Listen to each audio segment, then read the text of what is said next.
This is Winnipeg Sports Talk Daily with Andrew Hustler Paterson and Michael Remis.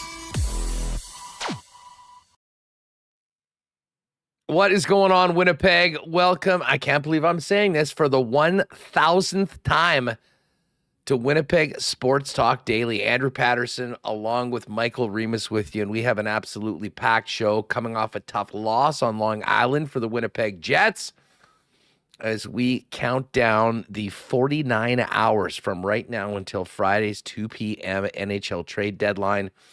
And we're going to be all over the trade talk today. Looking forward to welcoming in our pal Frank Seravalli, who, if I'm not mistaken, was a guest on show number 2 of these 1,000 episodes we've done, or 999 up until today. We're also going to have Greg Wyshynski come on. Sean Reynolds of Sportsnet, our good friend of Kenny and Rennie fame, is also going to jump on with us done, or 999. And then, again, the mediators are working overtime, but I do think we've come to enough of a truce that Gary Lawless will join us before 3 p.m. today. We'll get to the Coolbet lines, and because it is such a momentous show, in addition to talking Jets, talking trade deadline, and everything else, we will do a marble race, a special episode 1000 marble race later on. And then at 3:30, when we finish, or just before that, by the way, Stan Scott, thank you very much for the super chat. And thanks to everyone in the chat for all your kind words. Connor, of course, who's been a great addition to our team since last year, doing a great job with Listen Jacob on the WST Sunday Live, the weekly updates, tons of our social media content. Connor put together a project back when he was for his schoolwork that was the story of WST, and it is it's an audio podcast where he interviewed us, and we kind of talked with stories about back to February 9th, 2021. How it all went down at TSN, finding out that the show was no more. And as Remis tweeted out, it's kind of like a behind the music of Winnipeg Sports Talk. So if you are interested, if you've been someone that's been with us for a long time, if you're someone that was with us back in our old home, I think you'll really enjoy it. Connor, as always, did a great job with it. So that's going to premiere on the channel at 3:30. After WST today. See it already. I mean, Stan Scott, Tyriel, go get a 1919. Thanks. Congrats on 100. And Ryan Kibbins. What's up, Rye? Congrats on 1,000, guys. Really, really appreciate all of you. Ben Howard as well. Congrats, gents. Thanks so much for the super chats. Everybody. Listen, I'm going to bring Remis in here, but just right off the bat, thank you to everyone that has supported us since March 8th of 2021 when we did episode number 1. The support of our former listeners and the people that have found us in our new space has been imperative. I mean, we simply wouldn't be here able to do this each and every day without all of you. And obviously to the incredible sponsors that we've got on this program. I think back to starting off before we'd even done a show, the support that Boston Pizza had for us, Greg and Gerald over at Royal Sports, Trevor Knott at Knott Auto Corp, and DQ Nick, and Nick Hajdaikau, and of course Coolbet, continuing their relationship with me from our old spot to here. That sort of confidence in what we were doing, I think, really allowed us to get off the ground the way that we did. And here today, to thank our friends, at Canadian Club, Rolly's Transfer, St. Vital Dental, Manitoba Battery, who's been with us for years, could not. A special thanks to Ken Larson and the team at Princess Auto for their amazing support of Winnipeg Sports Talk over the years. Wallace and Wallace as well. Andrew at F Apparel. Of course, Kevin and his great team at Little Brown Jug, Winnipeg's favorite local brewery. And people like the Winnipeg Jets and Fans First. Then, of course, even things like we're doing this week with, trying to give back with our OT campaign for the Health Sciences Center Foundation. I mean, we have a lot of fun here, but this is a job. I mean, it is, we, as much as sometimes we're pretty loose on the program, this is professional for us. I mean, Michael's got a family, for crying out loud. We got to keep this going and be able to do this for you every day. So the incredible support from day one of the sponsors. And then I think about people like Consolidated Supply and the Gold Eyes and Assiniboia Downs, Corey and Breezy Bend, that are with us more seasonally. That has allowed us to do what we've been able to do so far, and hopefully another 1,000 and many more going forward. So just wanted to take a quick time out to thank all the sponsors and all of you for the support so far. And I guess the other guy that I have to support is the man that spent 3 weeks in between February 9th of 2021 and March 8th of 2021 at the University of YouTube, figuring out how the hell we were going to pull this off. And that, of course, is my partner, Michael Remis. Remo, get in here, and congratulations to you as well, pal.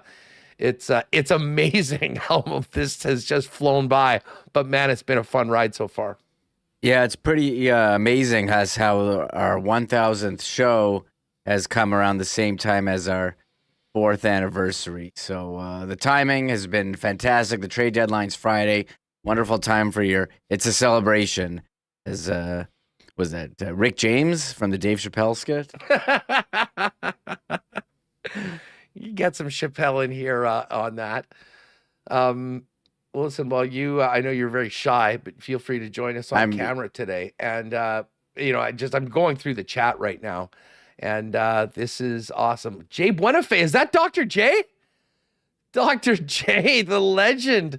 Really? Listen, you think back to everything that we did at TSN, and I still maintain that Brian and Crystal's rendition of the vasectomy song is the greatest radio commercial of all time. And then, and here's Gregory. A special shout out to Greg, and Gary might comment on this a little later on. When we did our very first show ever on OB, we decided, let's open up the phone lines. And immediately there was somebody on the phone. We're like, wow, okay, well, let's go. Caller number one, first ever call in history. And it was the GFL, Gregory Liverpool. That's why we've always called him caller number one. He is definitely number one. And great to see Greg and hear everyone. And Kyle, yeah, fun fact, Huss used to be on Freak. That's where it all started. And write articles in the Metro. Yes, I was able to write. That was fun. Shout out to my pal Greg Pasechnik for allowing that. But anyways, you know what? Later on in the show, maybe we'll have some more memories. But there's so much to get to, Reem, as we get into business. And this is going to be a packed show, as we mentioned. We've got Frank coming on. We've got Wyshynski. Rennie's going to join us from the road. Gary's jumping on today. We will save some time for a marble race a little later on. But just before we dive in to the Jets game last night, what we're hearing around the trade deadline, as well as some feedback from last night. This was really nice. We got this today in the inbox. I have not yet seen it, but it sounds like this is a little greetings from none other than, I believe, the mayor of Winnipeg on our 1,000th show. Remus, play that if you can. Hey, Hustler and Remus, Mayor Scott. Sorry, let me just get the video up here. Hold on. And shout out to Al Broderick, incredible super chat there, Hus. Oh wow, Al! Thank you so much for the support. That is so nice. A lot of very, very generous one. Dan, Jets fan as well. Thanks, Dan. Gillingham. Sorry, I'm screwing up. I'm screwing this all up. This big moment. Oh well. He was all ready for it, and now, it's something we haven't started. Here's the mayor.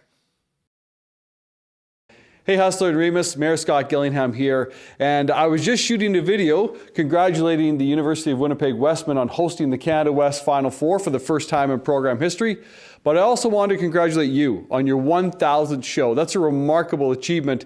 And what a time to be talking sports in Winnipeg with the Jets at the top of the league. And in 2025, our city will play host to the Grey Cup and the CEBL Championship. It's an exciting time to be a sports fan in our great city. So I wish you another 1,000 shows and keep the good programming coming. All right. Hey, thanks, Mayor. And thanks our pal Colin the Policy Frog who has sent that over. Definitely appreciate that. So anyways, listen, special show for us. Wanted to send some thanks and kudos out to everyone. Appreciate that from the Mayor, and certainly appreciate everything that's going on in the chat right now. We are very grateful for your support.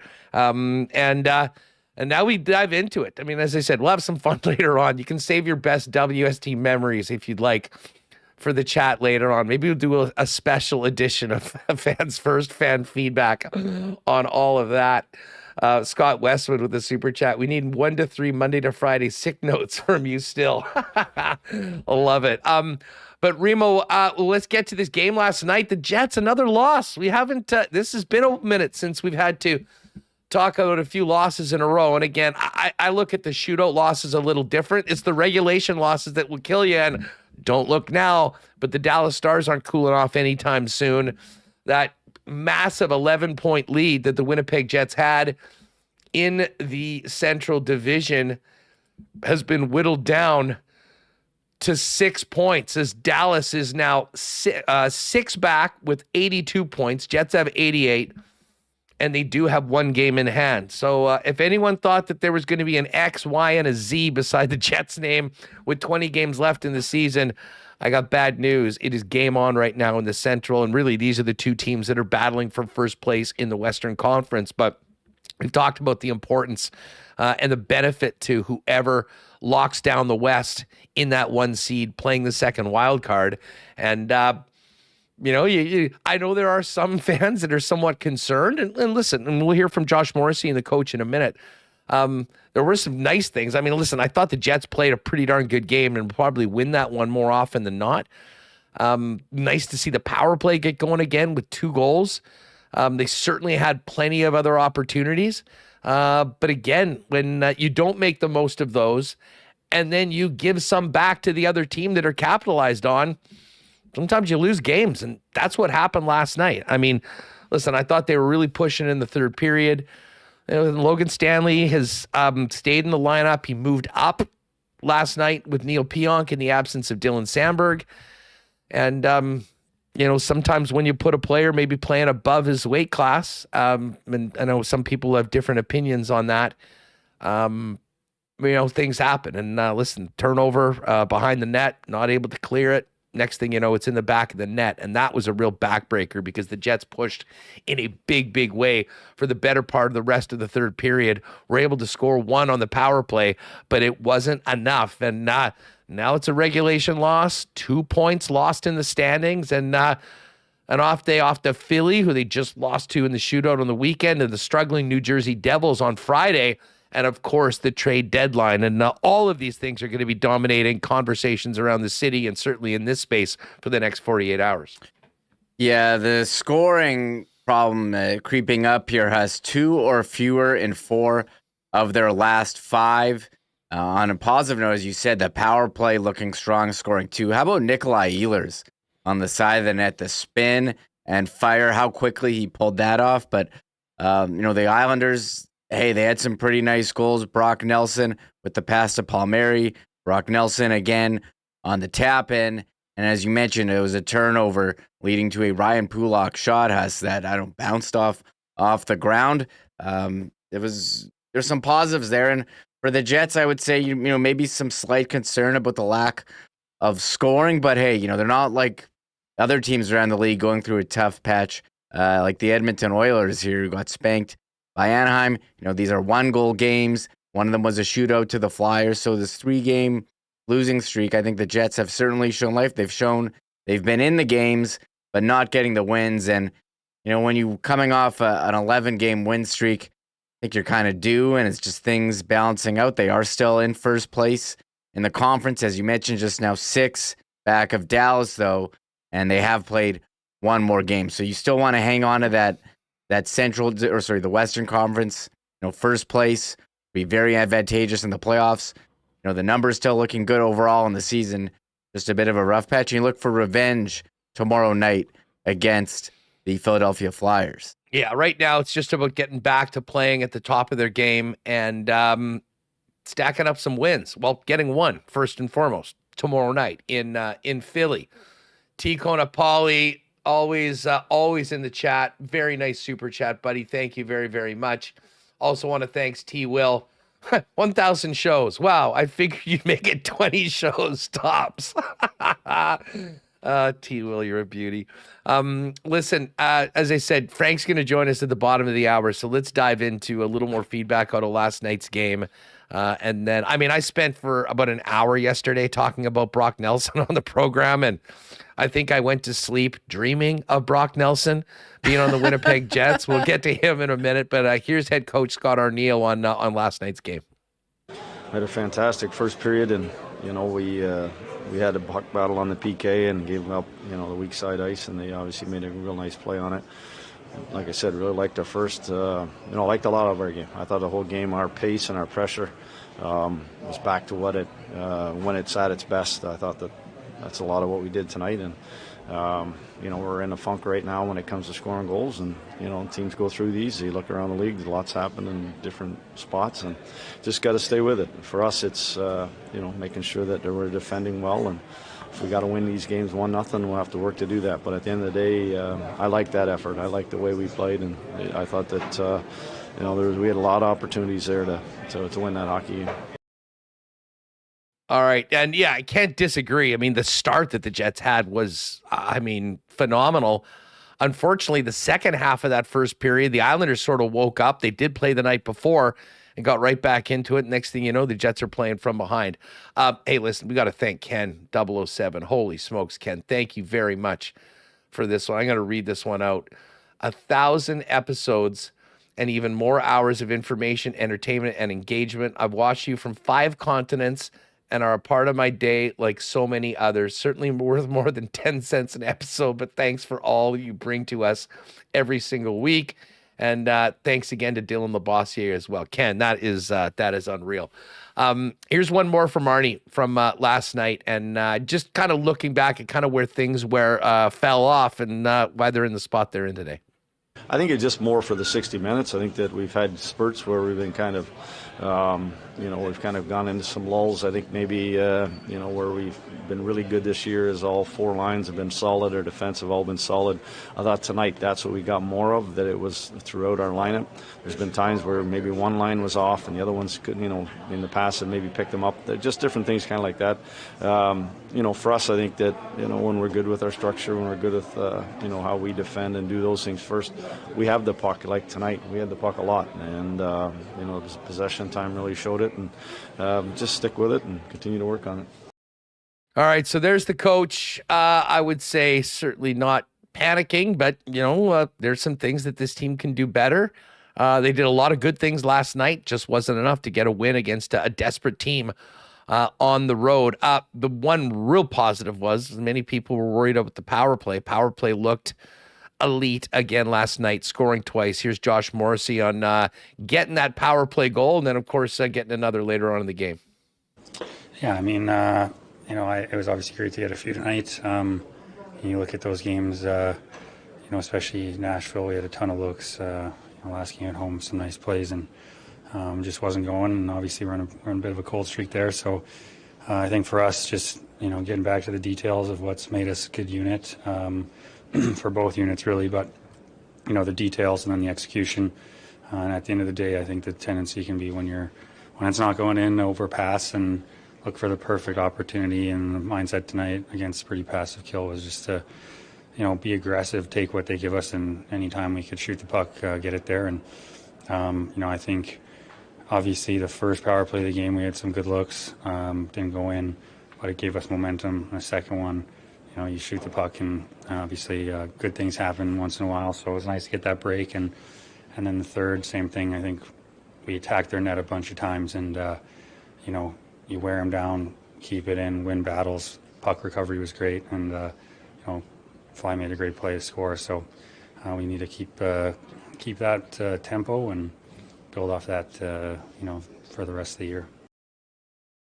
So there's Josh Morrissey on that. Here's one more quickie from JMO. Just talked about getting back to their game. I think what I'm talking about is the execution and the template in our system was more frequently there. I thought the compete level was there tonight. I don't think that was an issue whatsoever. So, you want to play a perfect 60 minutes and, go out there and score and never let them score. And that's just not hockey most nights. So we've done a good job of being resilient, but our compete level I thought was there. And, our execution structure, that sort of looking how we'd like to look with all 4 lines and 3 pairings was better tonight than it's been. And, we still have levels to go, but we can build off that. All right, there's Josh Morrissey. Captain Adam Lowry ended up the old captain on captain fight with Anders Lee. Threw down early on, but Adam spoke afterwards, and you spoke to whether there's a common theme over the lack of getting 2 points over the last 3 games. There's parts of it where there's execution, and there's parts of it where maybe some of it was fatigue in the Nashville game, and then Philly. I just think there was areas in decision making as opposed to the execution that wasn't very good. And then tonight, I thought the effort, the compete, the decision making, the directness was there. It was a couple plays roll off the end of our sticks. A couple plays we miss chances. I had one in the first where I missed a wide open net. Things like that. So I think, out of those 3 games, this one we look at as a whole. You can take some positives. Obviously, there's no moral victories here, but it's a step in the right direction. It's a step closer to how we want our game to look, and you just got to keep tweaking it and keep finding ways. Like JMO's one that goes in off of a skate. I thought the power play had some real good looks, real dangerous tonight. They get the other one in the third period, so a bounce here or there might ignite us, and you kind of look to get back on the right foot in Philly. All right, so there is the captain. By the way, I got to give a special shout out to my pal Pitt Turan of Aikens Lake Wilderness Lodge, another one of the great partners that we've had for many years, and certainly appreciate Pitt and their support of the HSC Foundation, teaming up for what should be a great trip out to Aikens Lake. I mean, you can folks can check out aikenslake.com and everything they've got online. And I'll be telling you about it throughout the summer, both here and on social media. But thanks to Pitt for the great support as well. So listen, the guys are a little down after not getting the win last night. But Remis, as we mentioned, Brock Nelson was a guy we talked a lot about yesterday. He's number 1 on many trade boards. And I mean, you look at the fit here in Winnipeg, and it seems like it would be perfect. There's a lot of competition for him.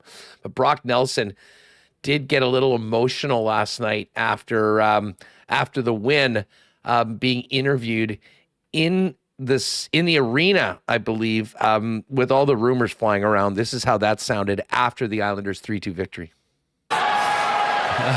Just worried about playing the game. That's about it.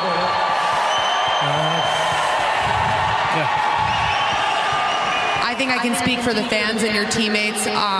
You are one of those players that put your heart and soul into every game. You have made everyone proud to be an Islanders fan. What has it been like for you being a part of a win against a Winnipeg team that's so good and taps into the identity of this team that you've been a core part of for so long? I think it was just a testament to the no quit. We had a tough one last night. We talked about a response.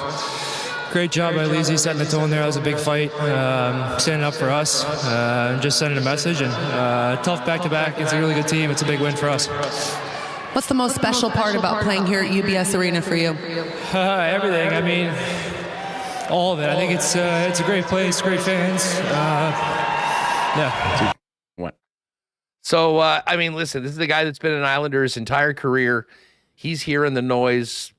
In a lot of ways, probably sees the writing on the wall. And, a big part, an incredibly popular player on Long Island. And certainly there's a lot of Winnipeg Jet fans that would love to see a big smile on his face wearing a Jet jersey playing for Winnipeg in the playoffs. But we will see about that. Here's one more clip. And again, we're going to get into some of this with Frank Seravalli in just a minute. But a lot of interest in Brock Nelson. Jets being active and aggressive, reportedly, with the number of GMs around the league. Here's the latest from Darren Drager from Insider Trading on what Kevin Cheveldayoff is up to. Well, I'll say this, for the right fit, I think that Kevin Cheveldayoff and the Winnipeg Jets are willing to spend. I mean, everything from Brock Nelson to a depth forward up front to a quality, experienced defenseman. I mean, everything is on the table when you're looking at the Winnipeg Jets. Now, we know historically they do face stumbling blocks, and that's the no trade clause that some players carry with them, but they're pursuing every opportunity. There's a strong appetite to strengthen whatever this cup run looks like. And I'll remind you, for those who kind of wag their finger at the Winnipeg Jets as being conservative, last year at the deadline, Kevin Cheveldayoff traded his first, his second, a third, and a fourth. So once again, the Jets are willing to be a buyer. Yeah, I mean, the history has shown that when the team has proven that they have a chance to win, Kevin Cheveldayoff and this organization is going to do what they can to make it better. And it was a big swing last year. Not sure we might see an even bigger one this year. We're going to talk about it coming up in just a minute with Frank Seravalli. I mentioned the Aikens Lake and that trip that we auctioned earlier. I guess it was last week, going into their gala, or 2 weeks ago on the February 27th.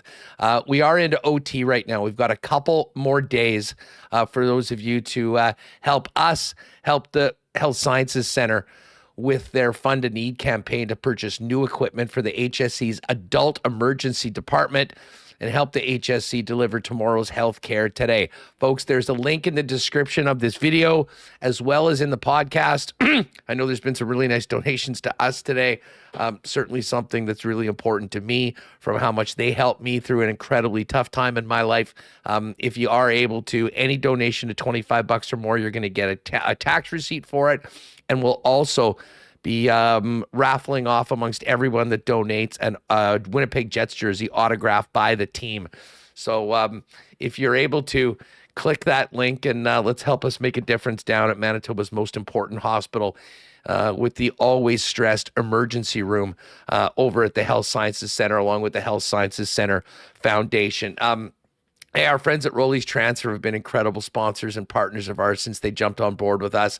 And this summer, even right now, this spring, keep your eyes out around the city for the Winnipeg Sports Talk Rolly's Transfer truck. We're going to have a fun contest in the summer where if you see it on the road, you can snap a pic, pop it in, and we'll be giving away some neat prizes on that. Listen, Rolly's is family owned and operated for over 60 years, the most trusted name in moving. And if you have a move this summer, head on over to their website at rollies.com. Top right corner, you'll see the request an estimate feature. Click on that and put in the promo code WST for a little special discount for Winnipeg Sports Talk listeners for moving services and moving supplies. Let them know where and when you're planning on moving and what needs to go, and that Rolly staff will turn it around quickly with a great quote for you and get you locked in for the white glove treatment that Rolly's is famous for. For your next move, make it Rolly's. Find out more, request an estimate today over at rollies.com. Well, spring isn't quite here yet, but you can feel it. We got trade deadline. We got playoffs coming up. I know there's lots of spring cleaning happening. What about your grill? Folks, if it's been a minute since you've been at the dentist, may I suggest you change that. And if you don't have a dentist or are looking for somewhere new or maybe a little more convenient, our friends, Dr. Terry and the gang down at St. Vital Dental Center are waiting for you at 167 St. Anne's. Beautiful facility, incredible staff, state-of-the-art equipment, and free parking right behind the building. You could not have a more convenient and enjoyable dental experience than at St. Vital Dental. Find out more online about everything they do, from cleanings to dental implants. They are online at stvitaldental.ca. And hey, speaking of people that have been with us for the majority of 1,000 shows, special thanks to Donnie and the gang down at Manitoba Battery. In a lot of ways, a perfect example of the people that have made this show as successful as it's been. A great local company giving Winnipeggers and Manitobans the best deals and the best service around. When you're thinking batteries, whether it's for your car or truck, your boat, your sled, your motorbike, or literally anything, Manitoba Battery, now with 2 locations, Logan Avenue and Dovercourt Drive, will give you the best prices in town, period. Beating the pants off the big box stores, and the best service as well, as they'll deliver those batteries to you for free anywhere inside the city of Winnipeg for any purchase over $60. It really is just that easy. Pop by and see them in store, give them a call, or order online at Manitoba Battery, as we try to keep it Canadian and try and keep it local. Keeping it around here is always important, and they've been a great supporter of ours, and we get so much great feedback from our listeners and viewers that have dealt with our friends over at Manitoba Battery. All right, let's keep this rolling, and it is so great to have our next guest back with us. I'm pretty sure he came on with us on show number 2, and now, as we get ready for Friday's trade deadline and our 1,000th show, could not think of a better time to welcome back our good friend Frank Seravalli from Daily Faceoff, who's a pretty busy guy right now. Frank, thanks so much for taking the time to join us in the Peg. How are you? I'm good, Huss. Great to be with you. Congratulations to you and Remo on 1,000. Very fortunate to be part of the Winnipeg Sports Talk crew from the beginning, and wish you guys nothing but the best and continued success. Well, thanks so much. And again, the timing is perfect. We would have wanted to do this anyways with you, but wow, we're counting down just over 48 hours from the deadline. I can tell you myself and a lot of people that are invested in the Winnipeg Jets watched that game last night and saw the show that Brock Nelson put on. I probably talked about it for an hour on the show yesterday. I'm not sure if that's going down anytime today. But you had a really interesting note on Nelson and Winnipeg in Daily Faceoff today in your latest trade updates, trade deadline updates. And, what kind of took me back is not only how much the Jets are in on it, but your thoughts on potentially keeping them around past this year. Give us the latest on Brock Nelson and obviously the Winnipeg Jets. Yeah, so look, I just can't match up a better fit. I've done this kind of since February, Valentine's Day, thinking, I'll play matchmaker, and nothing has swayed me from that yet to this point. The clear and obvious need for the Winnipeg Jets is a second line center. I think that's the one piece that could help put this team over the top. Yeah, I mean, they could use a depth defenseman for sure if that's what they want to add on a lower tier price. But it's second line center, and it's Brock Nelson. I think the complete nature of his game, I got to tell you, the points were rather irrelevant or lack thereof at Four Nations Faceoff. I loved what I saw from him in key moments, big minutes, tough matchups for Team USA in that championship game against Canada. I was stunned to see him on the ice, overtime, late in the game, and he took on those tough matchups. So they've got a tremendous third line center, maybe the best in the league. The depth in Winnipeg is fantastic, but this is a guy that I believe you could go out and get. And the tough part hasn't been for Kevin Cheveldayoff and company to go out and trade for these guys. He's demonstrated the aggressiveness and the wherewithal to move on from picks and prospects. The tough part has been keeping them. And we know why. And I don't know why anyone would disparage Winnipeg, but or not want to stay there. But Brock Nelson doesn't live far away. I say all the time, everyone's like, he's going to Minnesota. Come on, it's clear and obvious. I'm like, guys, St. Paul, Winnipeg's a lot closer to War Road, Minnesota than it is St. Paul. So if you want to be on a cup contending team year in and year out, if you want to be paid appropriately with the Winnipeg Jets having tons of cap space, and you want a chance to win, that's the place to do it, and you want to be close to home. It'd be interesting to see if he had any conversations with Kyle Connor and Connor Hellebuck over the course of the Four Nations. Of course, they were teammates with Team USA. Listen, he is at the top of the board right now. What's it going to cost to get Brock Nelson? And I guess part of that is Luzman famously kind of he waits. Sometimes he doesn't even want to do it. They won last night. Does he think they're still in it? I mean, what's the likelihood of him being traded, and what'll it take? Yeah, I just talked to someone with the New York Islanders in the last hour who said, we think we're very much still in it. And I'm going, I mean, this team, how many teams are separating them in a playoff berth? They're 3 points back. I did the math in the last hour. I know they said there would be no math, but you're looking at something at a bare minimum 13-6-1 or 14-7 for that team to go down the stretch. just to get to 90 points. The historical bar has been closer to 93 or 94. I don't see it. I've said all along, not trading Brock Nelson, not trading Kyle Palmieri. Lou Lamoriello, frankly, should be fired on the spot on Saturday if those two guys wake up on Saturday morning as a member of the New York Islanders. They both turned 34, pending unrestricted free agents. It's been rare for this team to acquire legitimate assets. And you asked, what's it going to cost? It's the typical rental piece package. First round pick, plus, prospect, another pick somewhere in there, whatever that looks like. It starts with the first, and you add a couple more things onto it until that team's satisfied. It's that simple. I think history and where the Jets are has shown that the Winnipeg Jets would be willing to make this happen. Is it right now waiting for Lou to finally say, okay, we're going to do this? And when that happens, will it happen quickly, whether it's Winnipeg or somebody else? Like, I'd imagine there's some other teams that are pretty interested in Brock Nelson's services as well. Yeah, there certainly are. And I would say, it's going to come down to Lou Lamoriello engaging with these teams for the Godfather to say, uncle, enough. I've seen enough on this season to know that the odds are stacked against us. And I just look at this team. They've been living off of the hopes and prayers of back-to-back Eastern Conference final runs a few years ago. That was during COVID. COVID doesn't exist anymore. We're done. We're past that. No more masks. And you know what? They've got to get with where they're at right now, which is a team that I believe talent-wise, roster construction-wise, is a lot closer to being a lottery pick team than they are to being an authentic threat to do anything in the Stanley Cup playoffs, regardless if they make it or not. So to add or keep, re-sign, or even to try and play out a playoff hope or last-ditch run with two guys that are turning 34, I can't see it. It doesn't make any sense to me whatsoever. Frank Seravalli of Daily Faceoff is with us. You can check out his latest at Daily Faceoff, which teams are still shopping ahead of the NHL Trade Deadline. Frank, I'm interested in what's happening around the Central Division. Like, we've already seen Colorado and Dallas make moves over the course of the past month. Are those teams done, or what might they still be up to before Friday at 2?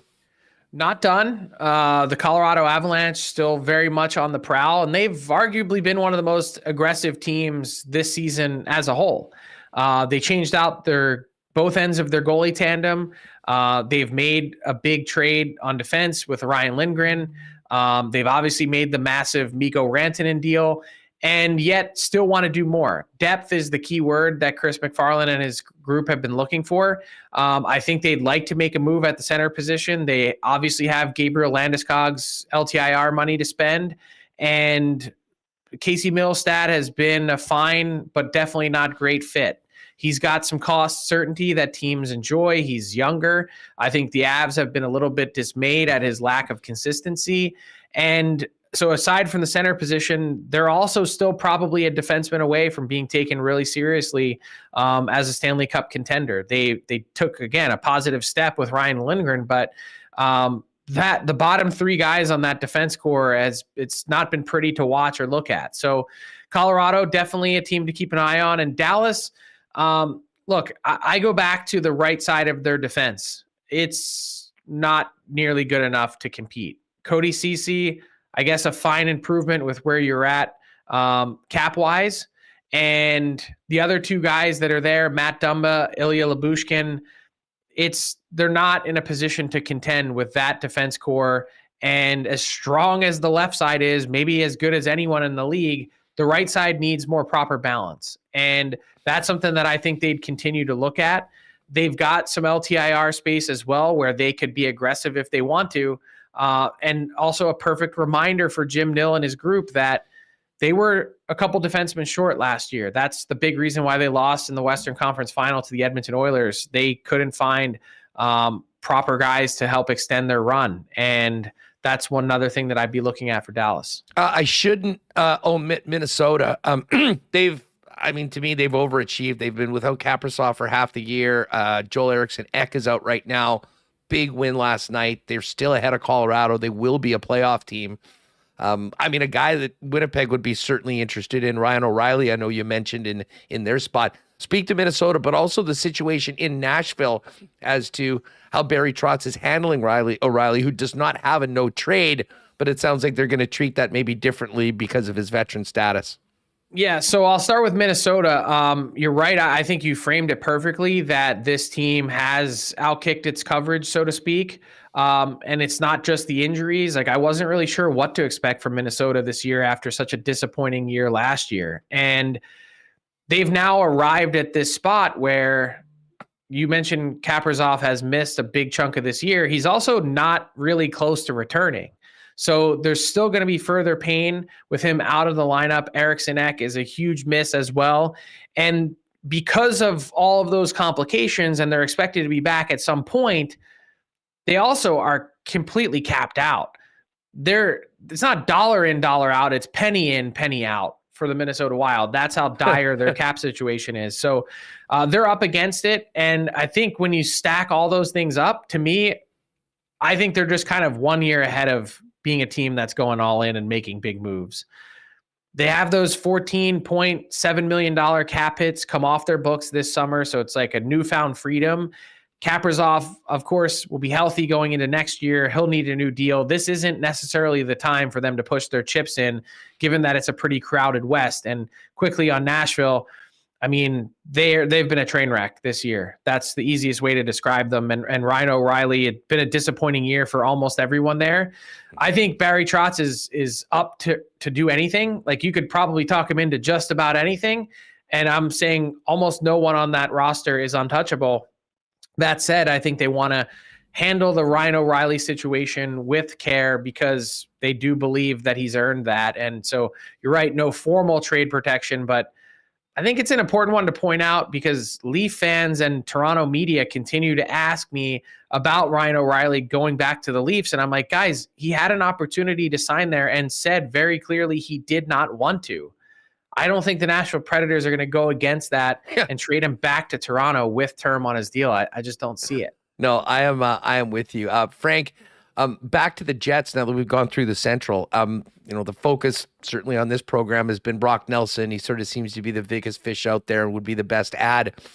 But the blue line for Winnipeg and fortifying it is also a topic. Guys that we've talked quite a bit about, Rasmus Ristolainen, who we'll see again tomorrow night when the Jets play Philly, Jamie Alexiak in Seattle, and Mario Ferraro in San Jose. How would you evaluate the availability of those players and the potential of maybe one of those being a fit here in Winnipeg if Kevin Cheveldayoff can make it happen? Yeah, I think all interesting candidates. The one I'd say is least likely is Rasmus Ristolainen. And maybe the Jets are keeping their cards super close to the vest, which I certainly wouldn't doubt. It wouldn't be the first time. Yeah, that's how Kevin Cheveldayoff does business, and understandably so. But my understanding is there has not been a significant amount of interest on Ristolainen in Philadelphia. So I would kind of put him way lower down the board. That said, I get the appeal from a term perspective, and definitely his play has been better, but I don't know that he's ever made a team that he's gone to better. And so if you're the Jets and you're going to spend legitimate capital to do so, I'd want a sure bet, and I'm not sure that Ristolainen is it. Remind me, what are some of the other names you asked about? Jamie Alexiak and Ferraro in San Jose. Yeah, so Ferraro readily available. I think the San Jose Sharks would trade him this minute if you gave him the right deal. A character guy, someone that's really well-liked, defends well enough, not going to wow you in any one area of his game, but definitely has something to offer. And the only complication with San Jose is they're out of salary retention spots. So if you're going to grab Ferraro, unless you're running him through a third-party broker, you're getting him at full freight.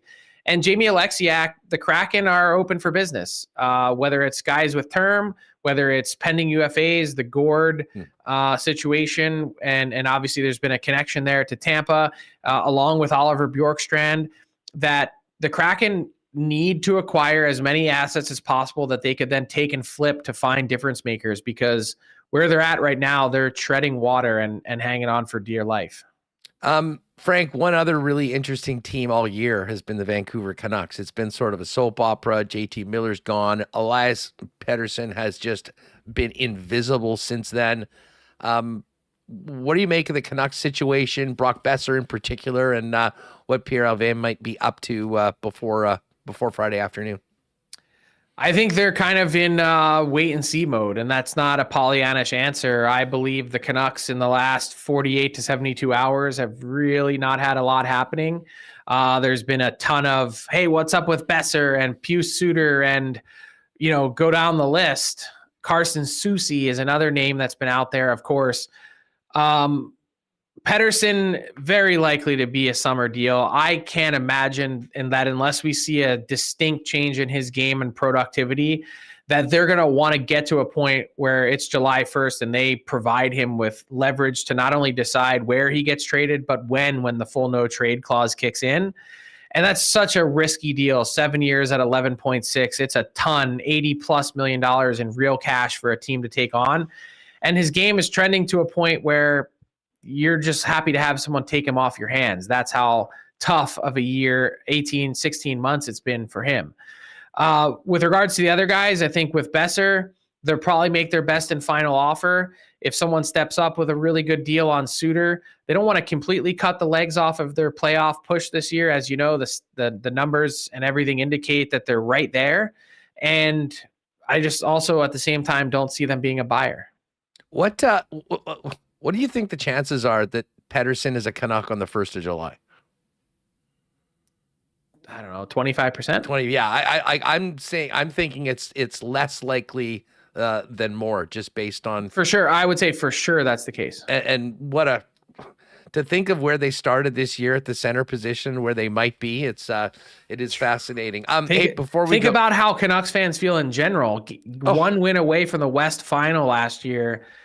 All those players that not only left in free agency, but then to see Miller go and potentially Paterson and Besser, it's, you're starting back at square one if you're a Canucks fan. And then you got to ask the question, what does that mean for Quinn Hughes later? It'd be incredible to be a fly on the wall of Rick Tocchet throughout this season. Who, by the way, also needs a new deal. Well, that's interesting to note because I think his patience has sort of been gone.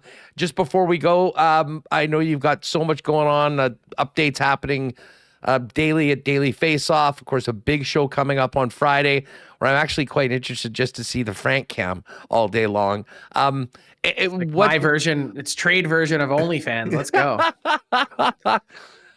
What's popping on the phone right now? I mean, any particular teams that kind of are coming up that new on the board, if you will, that you're following? Not really. I just posted a story that ranks all of the teams that are still shopping in the market from top to bottom, from most aggressive to least aggressive, as I view them, and some potential fits. I've got 2 more trade targets boards coming on Thursday and Friday. And then, as you mentioned, the 5-hour show on Friday, 10 a.m. Central, all the way to 3 p.m. Central, 1 hour past the deadline. The usual crew of suspects, Tyler Yaremchuk. We've got a few new ones joining in this year, Matthew Barnaby, as well as Nate Thompson. Really excited to get going, and 5 hours of live TV. It's the best way I can frame it is this is the only insider that you can watch that doesn't require commercials or a geo lock or a subscription or anything like that. You can watch it on YouTube. You can watch it on your phone. You guys know all about that if you're a Winnipeg Sports Talk viewer. So it's the best way to consume content, and you guys have been doing it already at Winnipeg Sports Talk. Hey, listen, pal, we're going to be getting going a little early, but we will definitely pop in at 10 and see the Daily Faceoff festivities and keep an eye on all your work throughout Friday heading into the deadline. Frank, thanks again for the support. Thanks for jumping on today. All the best to you and the DFO team, and enjoy the next couple hours and try and mix in a couple hours of sleep. Yep. Congrats on 1,000, pal. Thank you very much. There's Frank Seravalli, Daily Faceoff. Great to have Frank on the program. We're going to have Greg Wyshynski join us in just a moment. But as I mentioned, today, special show 1,000. So many thanks to throw out. Really want to thank the people at Princess Auto for their faith and support of Winnipeg Sports Talk for the last number of years. Of course, Princess Auto is synonymous with Winnipeg, founded right here in the city, headquartered in the city, coast to coast across the country, and with 3 locations to serve you in Manitoba, Panet Road, Portage Avenue West, out in Brandon as well. And of course, Princess Auto is where you find the best deals on the most unique assortment of tools and equipment around. Everything you need to complete the projects on your list or start something new is at Princess Auto. I think tomorrow we'll find out about the big Princess Auto Bombers Canada Day celebration, the entertainment for that as well. So keep your eyes out for it. Hey, if you can't make it into Princess Auto, you can get those ideas cooking and shop online 24/7, 365 over at princessauto.com. Speaking of great supporters of Winnipeg Sports Talk through the years and great Winnipeg companies, Wallace & Wallace has been the leaders in fencing and overhead garage doors since 1946.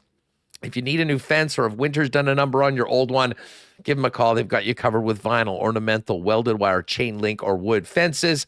And if you need a new overhead garage door, they've got the largest selection in town, which means one to perfectly match your home and add value to it as well. Give them a call at 452-2700. The Wallace & Wallace team will be happy to come out and give you a free estimate. You can also check them out online at wallacefences.com or pop by their showroom on Lawson Crescent off of Kenniston. And hey, Andrew and the gang at F Apparel have been great supporters of ours as well. And guys, as we get into spring and into summer, of course, the change of the seasons, if you have to up your menswear game, head on down to 190 Smith Street. Of course, they've got great deals on right now for 2025 grads, where if you get a new suit, you'll get a free shirt and tie.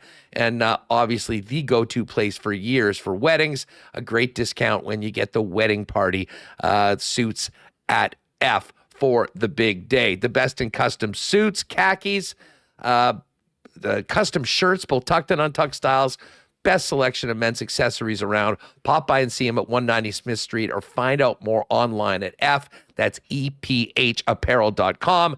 And of course, you'll be able to make an appointment to come in for a fitting as well. All right, let's keep the show rolling. 1,000, and great to welcome in a guy that's been so generous with his time earlier on with us throughout the 1,000 shows. He's back. It's Greg Wyshynski of ESPN. As we count down to the deadline. Greg, thanks so much for doing this. It's always a pleasure having you on the show.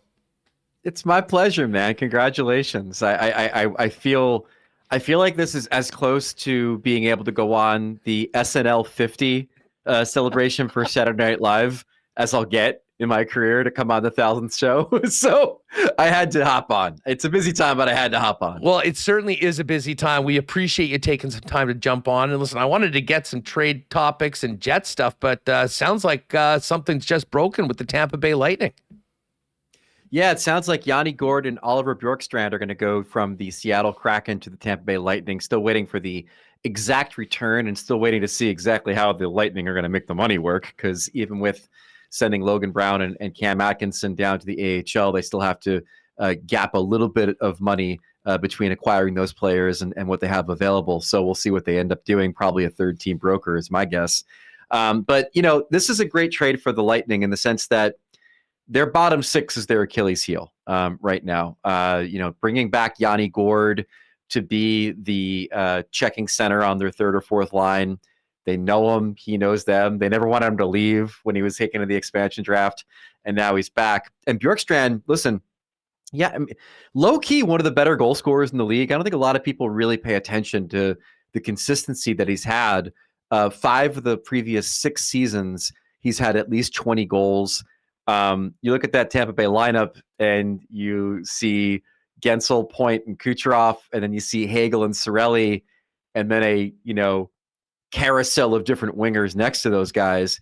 Well, now you're going to be able to plug in Bjorkstrand, a 20-goal guy every season, next to Cirelli and Hagel, solidifying that top 6 and allowing a guy like Nick Paul, for example, to drop down to the bottom 6. So really smart move. And as usual, Julien Brisebois has never met a draft pick he couldn't trade in search of another Stanley Cup. Well, listen, they've always been aggressive. And listen, when you've got this window with the likes of Vasilevsky and Edmund, I mean, you make the most of it. And I think that's, in a lot of ways, the feeling around here in Winnipeg. You've got Connor Hellebuck in his prime, Mark Scheifele, Josh Morrissey is the sort of the pillars of the franchise, a team that is still on the top of the league despite, a bit of a hiccup over the course of the past week. Right. We've been talking a lot about the fit of Brock Nelson. The Winnipeg Jets could use a significant upgrade at 2C.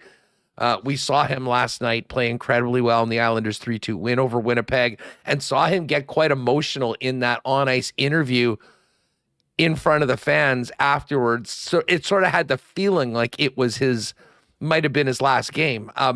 What do you gauge the sense of, is Lou ready to make a deal right now? Or we were just talking to Frank, and he said, well, you just talked to someone there and they feel like they're right in it. I mean, math would tell you they're probably not, but what do you make of the Brock Nelson situation? Just thoughts on the fit in Winnipeg, considering the way the Jets roster's put together. Well, they're not right in it, but they are right in it in potentially making the playoffs. And, I was talking to a general manager the other day about how these guys approach the deadline. You can't forget about the fact that at the end of the day, it's a business. And if the Islanders were to be able to sneak in, let's even say in the second wild card, and probably get whacked by the Capitals or, the Leafs or the Panthers in the first round, having 3 home games potentially is huge. That is so many multiple millions of dollars added to your bottom line that you didn't budget in at the beginning of the season. And so while a lot of us look at the team like the Islanders and say, this is not a team that can win the cup, and they probably aren't. If they are a playoff team, well, all of a sudden those nights when they're getting, 12,000 for Ottawa on a Tuesday, get erased by how much playoff revenue they make just for a few home dates in a first round series against somebody. So you can't forget about that math. That being said, it would be insane for them not to capitalize on Brock Nelson's availability. Expiring contract, as we just saw with the Yanni Gourde trade with the Lightning, centers with expiring contracts that play a little defense are at a premium at this deadline in particular. And whether it's Colorado or Winnipeg or Minnesota or any of these teams that have been sniffing around Brock Nelson all season, the ability to get somebody who could pot you 30 goals and then be as good in his own zone is such a rare commodity. He is if you designed a second line center on a winning team in a lab, it'd be Brock Nelson. And so I think he'd be such a perfect fit for Winnipeg. And I hope that's where he ends up, to be honest with you. I think he'd be an essential ingredient to them advancing in the playoffs. And you know what's funny, and Frank brought this up, and I haven't really wanted to go there because we're kind of living in the present. We know that Cheveldayoff has made deals for guys that end up being rentals before. Sometimes that's what you have to do in Winnipeg. He did point out that at this point, he is from just down the road in Warroad, a lot closer here to Winnipeg than it is to the Twin Cities, and there might be a bit more of a possibility of keeping him around. But for the short term, regardless of that, it seems like Kevin Cheveldayoff is very much looking at Brock Nelson and some other significant adds potentially on the blue line. And, for a team like the Jets of what they've done so far, I think their situation requires that right now. This is a time for a team that has a chance to win, that has a couple holes, that if you did fill it with a player like Nelson, it would be hard not to think this team is a legitimate cup contender. I'll just counter that by saying the man has also lived in suburban New York City for the last 15 seasons or whatever it's been with the Islanders. So he's had a few different experiences in his life. Do you think he might be traded and then just sign back with the Islanders? Like Keith Tkachuk 20 years ago? It's always a possibility, and the possibilities of that increase when Lou Lamoriello is the GM, because Rare is the NHL GM that loves his players more than Lou does. I think he's doubled down with the same roster in New York for the last 4 seasons. So you never say never there. It's funny you bring up the Jets and their cup chances. I've said this in a couple of places. I've just talked to a lot of people in the last couple of weeks and just gave the question, who do you think is going to win the cup? People inside the NHL, fans, whoever. And it is astonishing to me that despite the fact that they've traded first in the league back and forth all season long, nobody says Washington and nobody says Winnipeg. And I kind of understand it from the Jets perspective, because even the Jets players themselves have told me, hey, regular season success means nothing if we're going to get whacked in 5 games in the first round again by somebody. So I get that perspective. But it's just astonishing, especially in Winnipeg's case, their underlying numbers are so good. We've got the best goalie in the world. They've clearly got something special going on. throughout the lineup just based on, how good they've been offensively and defensively. And yet when it comes down to it, you hear Florida and Vegas and, the Oilers and rare is the time you hear the Jets or the Capitals. It's really strange. Yeah, I mean, I think you got to do a little bit more than what they've done recently to at least. I mean, hell, half those people probably still don't want to admit they were wrong when they picked them not to make the playoffs earlier this season. So, I mean, I think that all comes down to it. Hey, listen, maybe the most fascinating story around the trade deadline is the Carolina Hurricanes. I mean, they go and they get Mikko Rantanen, they pay a significant price, Nate Cash and Drury, and yet we see Rantanen's name being bandied about and the odds on him being traded going down and down and down. What are you hearing about Rantanen? Might he be traded? And what would a package for Rantanen at this point be, considering what they gave up a month ago? Well, it wouldn't be commiserate. I don't think they're going to get a Martin Necas level player back for Rantanen on a second trade, despite his salary, now being halved again, probably. And, you're going to get a decent return from somebody that'll want to be in the Mikko Rantanen business. But again, at what cost? Like, unless the thing I can't wrap my brain around, and I understand that there's a certain amount of genuflecting that we do to Eric Tulsky as a GM because he is infinitely smarter than all of us put together. And I say that as somebody who's respected his work, even going back to his blogger days. The idea that they traded that package for a negotiating window with Rantanen is something I can't wrap my brain around. Like, they traded for Rantanen because Rantanen is one of the top scorers in the postseason over the last 6 or 7 years. And they're a team that clearly knows that they have played so many one-goal games that went the other way that they just need to find somebody to get them that goal for them. It was the thought in getting Gensel last year. It's the thought in getting Rantanen this year. And they still have a window. Again, the reason the Tampa Bay Lightning are doing all the things they're doing right now is they know that the East is available. Same thing with the Panthers and Seth Jones. Like, the East is open. And the Hurricanes have as good a shot as anybody of getting through. And so I still can't get down with the idea that they're going to turn around and cut bait on Mikko Rantanen just because he ain't putting pen to paper before the trade deadline. But maybe it'll happen. Who knows? I mean, I think what we're seeing now, and I've definitely heard from people in the league telling me this, we are seeing teams lining up and letting Carolina know, if this goes sideways, we're here for you. I think the Kings are one of those teams. I wouldn't be surprised if Dallas was one of those teams, looking to make a big splash. I think Vegas would be one of those teams. Although Dallas, I should say, I've heard is looking more at their blue line than up front. I should say that. But they are a team that likes to make a big splash. But again, if Rantanen becomes available, I got to imagine it's like Vegas and the Kings both slamming their knuckles against the door to try to get the guy. We are pretty much exactly 48 hours from the deadline, Greg. Considering the deals that have already been done and some of the abilities and inabilities of teams to add cap space, which are the most intriguing teams to you over the course of the next 2 days? When you're following the entire league, kind of maybe that you're expecting to do something significant. Vegas, it's always Vegas. Vegas is always the answer. I mean, we don't know any time for sure what they're going to do. I still remember, again, last trade deadline, Bobby McKenzie's working the blender, making a margarita. He shuts it off. He's like, "Hey, hurdle to the Golden Knights," and he's back making margaritas again. They're the team that you always wonder about. They always have something cooking that we don't know about. I will say, for those who love the Kelly McCrimmon conspiracy theories, that both Braden Shen and Ivan Provorov are Brandon Wheat Kings alumni, with Kelly having that undeniable connection to his former junior team. They're the team that I'm always most curious about. And they usually find very creative ways to do things, and they usually find ways to get players that we aren't even talking about to come over on their team. Vegas, listen, we'll wait till an hour after the deadline to make sure that they're not doing anything wild, and they probably will be in the mix. But you mentioned Braden Shen. St. Louis, coming out of the Four Nations break, has made up some ground. Jordan Binnington's playing well. How likely is it that they move on some players? Colton Parayko's name's been out there. Shen's been out there. I mean, these are cornerstones of their team for a long time. Do you think they will be sellers? I don't. I mean, I think they're making upward progress towards the wild card, and I feel like every year we hear Doug Armstrong talking about how he's going to go super seller mode, and then never does. The one name I wish was in play because it would just make things so much more interesting is Binnington.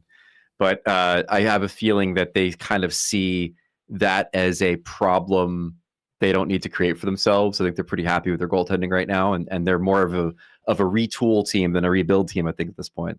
Schenn, I just think is coveted for a couple of reasons. One, he's an outstanding player. Two, he's got great leadership and tangible qualities to him.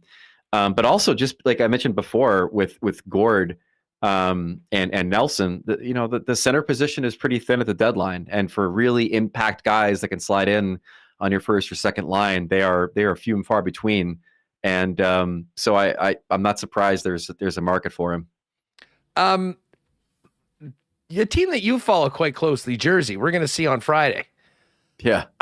Watched them last night, come all the way back, and then maybe got burned a little bit. I see Keefe got clipped $25K for some he did, yeah. pointed criticism of the officials.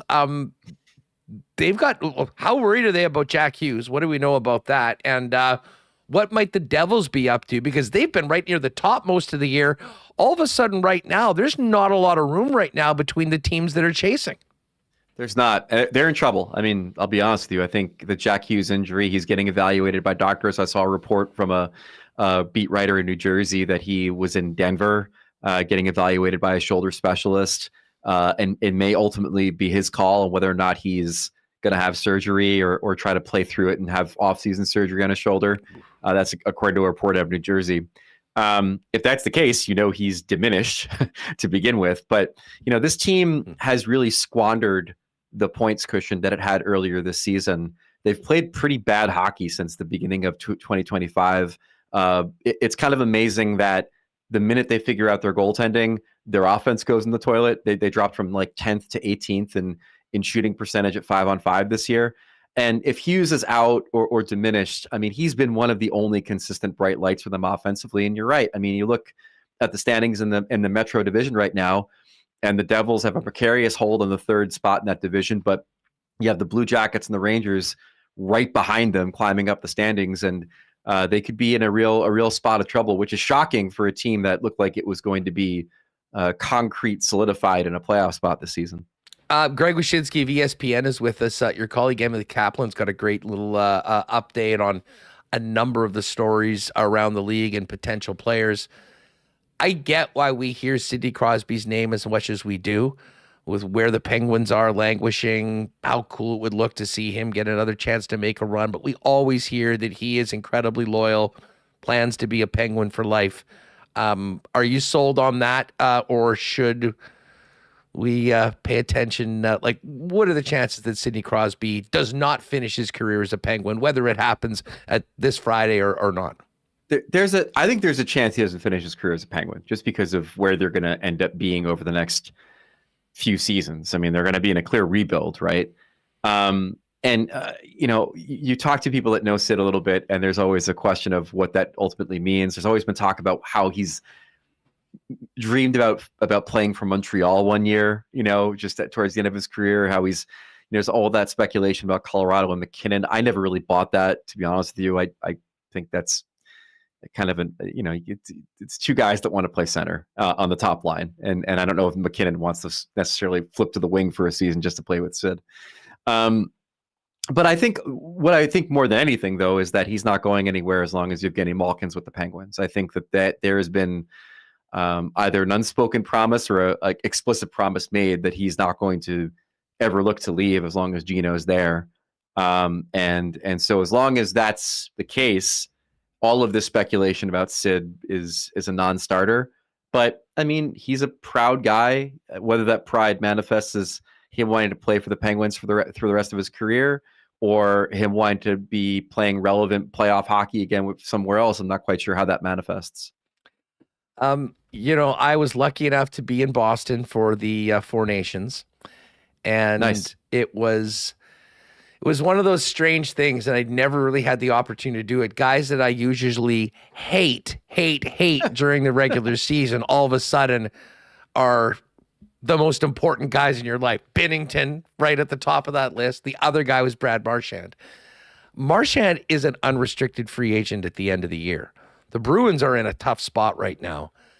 Is there any chance that Brad Marchand would be on the move? And what do you think that would cost someone, considering his playoff resume and the very unique type of player that he is and how well that translates to playoff hockey?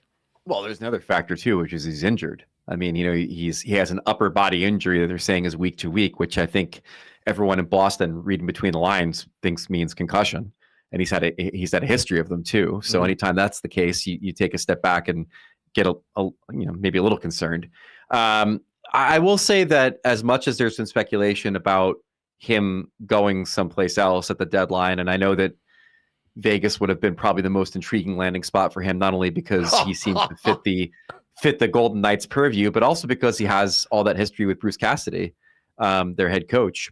But the wind has definitely been blowing more towards him remaining with the Bruins for another season at the very least. I don't know if that means he takes a bunch of Joe Thornton special 1-year contracts after this, or if they give him some term or whatever. But he wants to stay, and I think that as we've gotten closer to the deadline, and especially now that he's out, I think there's a sense of that he probably will stay. Wish, just on the way out, and thanks again for doing this. It's great to have you on the program. I won't give you the gears about the result of the gold medal game. I heard you saying you kind of went Everyone on. Else has. You've been a human pinata going on all these shows since Canada won in OT. But I mean, you are one of the voices of hockey in the United States. The week I was in Boston, I could not believe how much this was being talked about, literally everywhere. I mean, every sports show. Hell, I woke up on Monday morning and was flicking around, and Bill Guerin's on Fox News for 20 minutes, and they're talking about the game after, of course, Sunday. But just how big of a boost is this for hockey in the United States, despite the way that the gold medal game ended? We see the big media tour the Kachuk boys have been on. Yeah. And just thoughts on what this has done for the future of best on best competition. Maybe not the best idea for Billy to go on Fox News to bring down the political rancor around the championship game. I don't know if that was necessarily the greatest PR move on his part, but it was beyond anyone's expectations how big the tournament ended up being. Obviously, the tensions between our countries plays into that. The 3 fights in 9 seconds plays into that. But ultimately, the people that tuned in after all the fireworks in that first matchup in Montreal stayed around and watched, best on best hockey and the best version of our sport. And then they came back that following Thursday to watch the championship game because of that. And so I think what it does a couple things. First off, you have to give the NHL credit for staging this tournament 1 year before the Olympics and giving us the first chance to see McDavid and the Kachucks and Hughes and Matthews and all these guys represent their countries for the first time. I think those several years of pent-up anticipation made the play even better than it could have been. And I think that because of the success of the USA-Canada rivalry in particular, I reported on this after 4 Nations. Like, there is a rethinking now of like, how do we strike while the iron's hot? I mean, the only All-Star game we have planned on the books is next season at UBS Arena where the Islanders play. After that, there's none on the books. We're going to have years in between the Olympics and the World Cup each cycle. I would not be shocked at all if there is some kind of USA-Canada thing that occurs between the Olympics and the World Cup at some point, whether it's a Summit Series or whatever. Like, they obviously know what they have on their hands now, and they obviously know it resonates well outside the hockey bubble here in the U.S., and they're going to try to capitalize on it. At the same time, I mean, maybe you do a Sweden-Finland series. I mean, that's a hell of a rivalry. I mean, it doesn't get as much run here in North America for obvious reasons, but you know what? It's not a bad thought at all. And the reason why there hasn't just been a USA-Canada Summit Series is because they want to bring in the world. They want to have World Cups. They want to do all these things to open up the revenue streams on all these other places. So maybe what you do is you throw Sweden, Finland over there. You do USA, Canada over here, and then neither the twain shall meet. And you just do the rivalry series on the respective home soils. Maybe that's what you do. I don't know, but they're clearly going to do something going forward that's going to capitalize on this rivalry, I think. Greg, thanks so much for doing this. Always have loved your work at ESPN, and always love chatting with you here on Winnipeg Sports Talk. Have a good one, and absolutely enjoy the next couple. Congratulations. Hey, thank you very much. Enjoy the next. My pleasure to be on the show today, man. It's a grind. You know, the industry got weird, continues to be weird, and I'm so happy that you and others have figured out a way to make it better by going and doing your own thing, man. It's fantastic to see. Cheers, my friend. Enjoy the next couple days. It should be fun for everyone following the National Hockey League. Take care. Anytime. Good stuff. At Wyshynski on X, ESPN is where you'll find him. That is Greg Wyshynski of ESPN. We're going to have Rennie jump on in a couple minutes. Look at this, over 500 again today in chat. Thanks, everyone. Hit that thumbs up button, please, if you haven't already. And subscribe to the channel. Hit that subscription. Totally free. And can also turn your notifications on, which is a good reminder that Friday, we're going early, 11 a.m. for an extended trade deadline show and stream right through the deadline at 2 o'clock.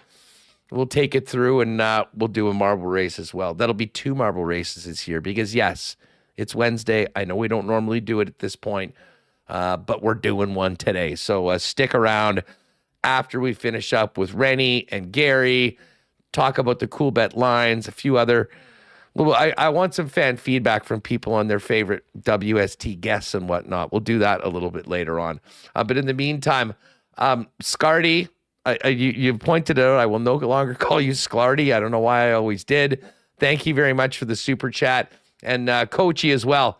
Really, really appreciate that. Now, we are expecting Rennie to jump on in just a couple of minutes. Big shout out to our friends at Boston Pizza for their great support of WST. As I mentioned, the folks at BP were with us before we had done show number 1. And Andrew and the Enright family have always been great supporters of ours. And hey, it's a great match because I've always loved hanging out in Boston Pizzas and enjoying ice cold schooners and world famous BP wings, which are the best. And of course, they're gourmet pizzas. And when it comes to sports bars, BP is the best place to get together with your gang for the big game tomorrow night, 6 p.m., Jets in Philly. Make it a BP night for your Winnipeg Jets. And if you are staying at home, you can always get the great taste of Boston Pizza by ordering online at bostonpizza.com. But thanks from show number 1 to 1,000 BP's with us, and we're looking forward to many more. Speaking of that, from show number 1 to show to 1,000, a special thanks to Greg, Gerald, the Hasbeeks, and the Royal Sports team for their support of Winnipeg Sports Talk. You know, dating back to this entire run, Royal Sports was the first ever sponsor of the NFL Sunday Ticket Show, if you recall that, back on Shaw, with myself and the Z-Man and my pal Jim Toth. And we've had a great relationship with Royal ever since. And it couldn't be a better fit. I mean, Royal is the ultimate sports superstore with everything that a fan could need, whether you're a Winnipeg Jets or Blue Bomber fan, the best in merchandise from theirs, but the entire National Hockey League, the NHL, Major League Baseball, NBA, international soccer, and of course, now for 50 years, family-owned in Winnipeg, Royal has been your hockey superstore. But don't forget all the cool stuff on the King's Skate, Snow, and Surf side, all their Herschel products, the sunglasses, the Yeti cooler collection. It's all there, and you got to see it for yourself. 750 Pembina Highway, but a special thank you to Royal for their amazing support of WST. All right, Gary's coming up in about 15. Right now, though, let's head to the road. Sean Reynolds getting ready for Trade Deadline Friday, along with the Winnipeg Jets. He and Kenny doing remote shows this week on a busy week for the Winnipeg Jets. Rennie joins us now. Could not have a little piece of K&R. Could not have K&R join us on show 1000 today. Thanks for making some time, pal. How are you? Of course. I'm great and extremely happy to be here. And let me just say congratulations, 1,000 shows. You've been a fixture in this city's sports scene for well over a decade, and you continue to be so in this new format, which isn't so old or isn't so new anymore after 1,000 shows. But great work as always. Well, and right back at you. I mean, what we do every day and what you guys do after the games and with your other work. I mean, it's we got a pretty good thing going on right now. And of course, I have always appreciated your guys' support and have done everything we can to support you guys. That's sort of how we all work together here in this city. Ren, just before we get to the deadline, what were the takeaways from last night's loss 3-2 to the Islanders from your perspective? Yeah, I think this Jets team for the vast majority of the season has had an uncanny ability to just kind of keep the pedal to the metal. And it's hard to do that mentally. You got to keep in mind, this was a team that I know there was a tail off towards the end of the year last year. And I know a lot of the fans, that really defines the season to them. And, the kind of way that over the last two seasons, the Jets kind of fell off towards the end of the season. So there's always this worry about that. But I mean, the Jets finished 4th in the league last year. And then to come out the way that they're kind of sizzling this year, it's not easy to do that. No team with more wins in the year 2024 than the Winnipeg Jets. I think what we're seeing after I say all that is that uncanny ability to kind of keep the pedal to the metal. What you're seeing here is the Winnipeg Jets kind of started pulling away from the pack. They started pulling away even from the Washington Capitals. I thought those first couple wins back after the break where they pulled out the late, less than 30-second, tie it up and win the game, kind of left them maybe, believing their own press clippings that it's not possible to beat that team. And I think there was just a little bit of an exhale that we're seeing right now. And now what you're seeing is the Winnipeg Jets try and build back up to that. I don't think it's a panic. I don't think the Jets need to get back to their game ASAP unless your ultimate goal is winning the President's Trophy. I just need to see them get back to the style of hockey we saw going into that Four Nations break sometime in about 10 games from now. If they're back to that and give themselves a 10-game runway to play that kind of hockey going into the playoffs, I think they give themselves the best shot going into the playoffs. Rennie, we talked a lot about Brock Nelson yesterday on the program, not only because he's number one on a lot of trade boards, but of course because the Jets were playing the New York Islanders. And not only did he star in the game with a goal and an assist, gave a pretty emotional interview on the bench at the end of the game where it certainly seemed like it was likely. It felt like that was his final game on home ice as an Islander. What did you think of Brock Nelson? What do you make of the fit with Winnipeg? And what are you hearing about that in relation to the Winnipeg Jets and the deadline? Well, I think the importance of picking up players to come to Winnipeg is you need to have players that fit Winnipeg's style. I mean, that's what Winnipeg's done that makes them such a good team this year. You're gonna have Gary on next. That's what Vegas did a couple of years back, right? You took a look at that team that went and won the cup, and for people who weren't familiar with those teams, you started looking at their, bottom 4, 5, 6, 7 defensemen, and then their, bottom guys in their lineups, the Keegan Colasars and guys like that. And you started realizing these guys played a style of play that while, they're not household names around the league, geez, you don't want to be kind of facing those guys. And Winnipeg's done a good job of that. And in doing that, they play a very taxing, demanding style of game. You got to get guys who fit that style, right? And I think Brock Nelson is kind of perfect for that, because if you do go get a player like that, you're supplementing that second line, which, Vladislav Nemeskov's done a commendable job. You have to ask yourself, though, if he's been good enough to do it in the regular season, is he going to be good enough to anchor a second line in the playoffs and get you to the ultimate prize? I don't think there's anyone out there who's not going to look and say, well, if you get Brock Nelson, it's not an upgrade over that. Everyone knows that's the case, but Brock Nelson also can play the style that the Winnipeg Jets play. So if the Jets were going and looking at a guy like him, there's other players on the market. I mean, and I think one would cost far more than the other, but if you were asking me which of the two players you would go for, I would honestly say I would go for Brock Nelson, because to me, there's less of a question mark than he or a guy like Mikko Rantanen, because Mikko Rantanen, as you can see, when we're seeing what he looks like for the first time away from Nathan McKinnon, but we're also seeing what he looks like in one of these high pressure style games that the Carolina Hurricanes play, and it hasn't been exactly the greatest fit. I think Winnipeg, it would be the same thing. You'd be trying to bring him into a similar atmosphere. I don't have any question in my mind that a guy like Brock Nelson would come into the Winnipeg Jets system, wouldn't fit it perfectly, wouldn't be one of the better players in Winnipeg system at playing that style. So stylistically, he's everything the Winnipeg Jets are looking for. All right, Rennie. So Brock Nelson's at the top of the list, wish list. That's pretty clear. We talked about the center position for years. That's probably not going to change right up until 2:00 on Friday. The blue line. And listen, I think the blue line has exceeded most people's expectations so far. We saw what they looked like without Dylan Sandberg last night, though. An unfortunate turnover by Logan Stanley led to the winning goal. And I don't think there's no doubt the Jets could help depth. But what if you were to put your top 3 targets for the blue line for Winnipeg, realistic guys, who do you think makes sense for Winnipeg? And through your talks with your Sportsnet colleagues, who are you hearing that might be realistic for Winnipeg to acquire by the deadline?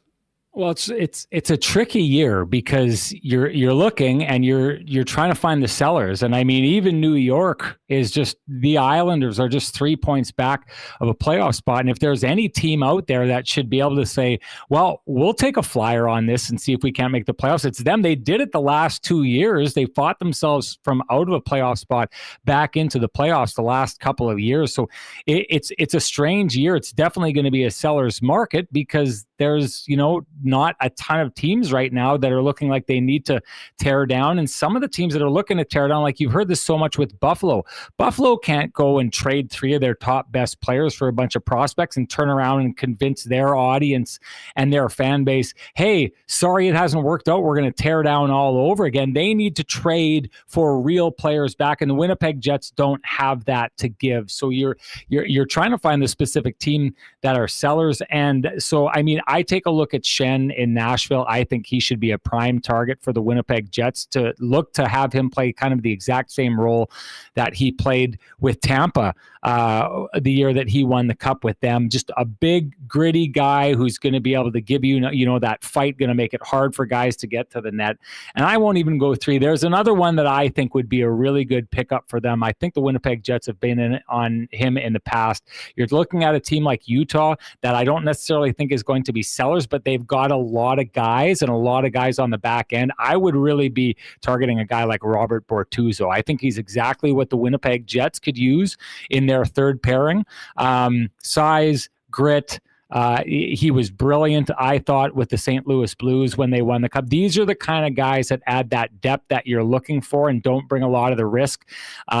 I've said this before. You saw it a couple of years ago with Vegas. You saw it with the Montreal Canadiens when they went to the Cup Finals.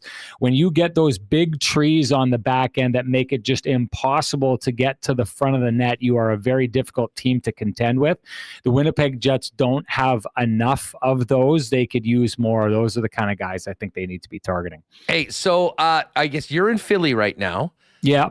Give us your schedule for the next 2 days, because I know Chevy and the staff are hanging around in Philly until everything's finished with the deadline and then going to New Jersey. What does this mean for you over the course of this next 48 hours? I like giving the peek behind the curtains. Okay, so today's like a little bit of a rest day. I'm going to go hang out with Freddie and Johnny Lou from TSN tonight. I stopped off at this bakery that I always go to in New York, and I got Fred a very special little dainty that he wanted me to pick up. That's for people who don't know, Fred Misalachuk is a TSN cameraman, an absolutely great guy. The technical guys in our industry are often the best guys. So we drove in here today. My buddy Colin's my camera guy Colin has friends here. He's out visiting. I'm at the gym, going to meet up with those guys, get up in the morning, do the game day routine. If the Jets do anything in the middle of the day, we'll be all over that in the middle of the day. Cover the game, finish the game, do our post-game kind of routine, feed the beast for Sportsnet, and Ken will feed the beast for the Winnipeg Free Press. And then we'll hop on and we'll do K&R. And once we're done that and wrapping up probably around midnight Eastern time, we'll hop in the car and we'll drive up to Jersey. And then I'll be up at like 5:30 in the morning or something like that the next day because we got to start our trade deadline coverage on Sportsnet. Again, I do think the Winnipeg Jets are going to be an active team, so I expect to be busy for that trade deadline show. And then when that's all wrapped, I may just try and run and get this pizza at this pizza place I've been dying to get and sneak back to the game before that. For me, it's half about the job on the road, half about the food you eat. I couldn't help but notice you were hooking up with Fred.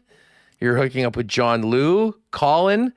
Are you just done with Ken outside of your responsibilities on the show? Oh, 2 years ago, Huss. 2 years ago, probably. No, it's Ken, I think, is going to try and slip by a little bit later. There's a lot of people on the road, and I think that Ken had some prior commitments. So maybe it's Ken who's done with me, Huss. Maybe you're asking the wrong guy that question. Randy, thanks so much for doing this. Looking forward to what should be a really exciting next couple days. And of course, you and the Sportsnet team will have a big day coming up on Friday as well. Thanks again for everything, buddy. And we'll look forward to the show tomorrow after the Jets take on the Flyers for the second time in a week. Yeah, you bet. And I wanted to say again, it means a ton that you would have me on a show like this that marks such an accomplishment. Great work. Love what you do. Everyone loves what you do. And I'm just honored to have been on the times that you've had me on. Thank you for that. Buddy, the pleasure is always all ours. You guys keep it up as well. Thanks so much. There's Sean Reynolds, K&R. Is he the beauty? Is he the brains? You be the judge. They debate that between each other on a game-by-game basis on K&R afterwards. All right.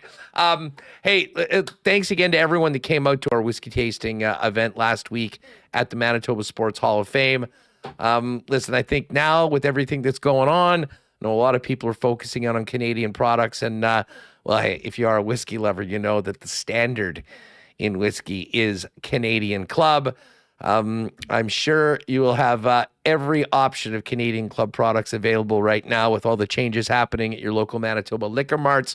But when you pop in and you're looking to keep it Canadian, make it Canadian Club, the standard since 1848 for Canadian whiskey.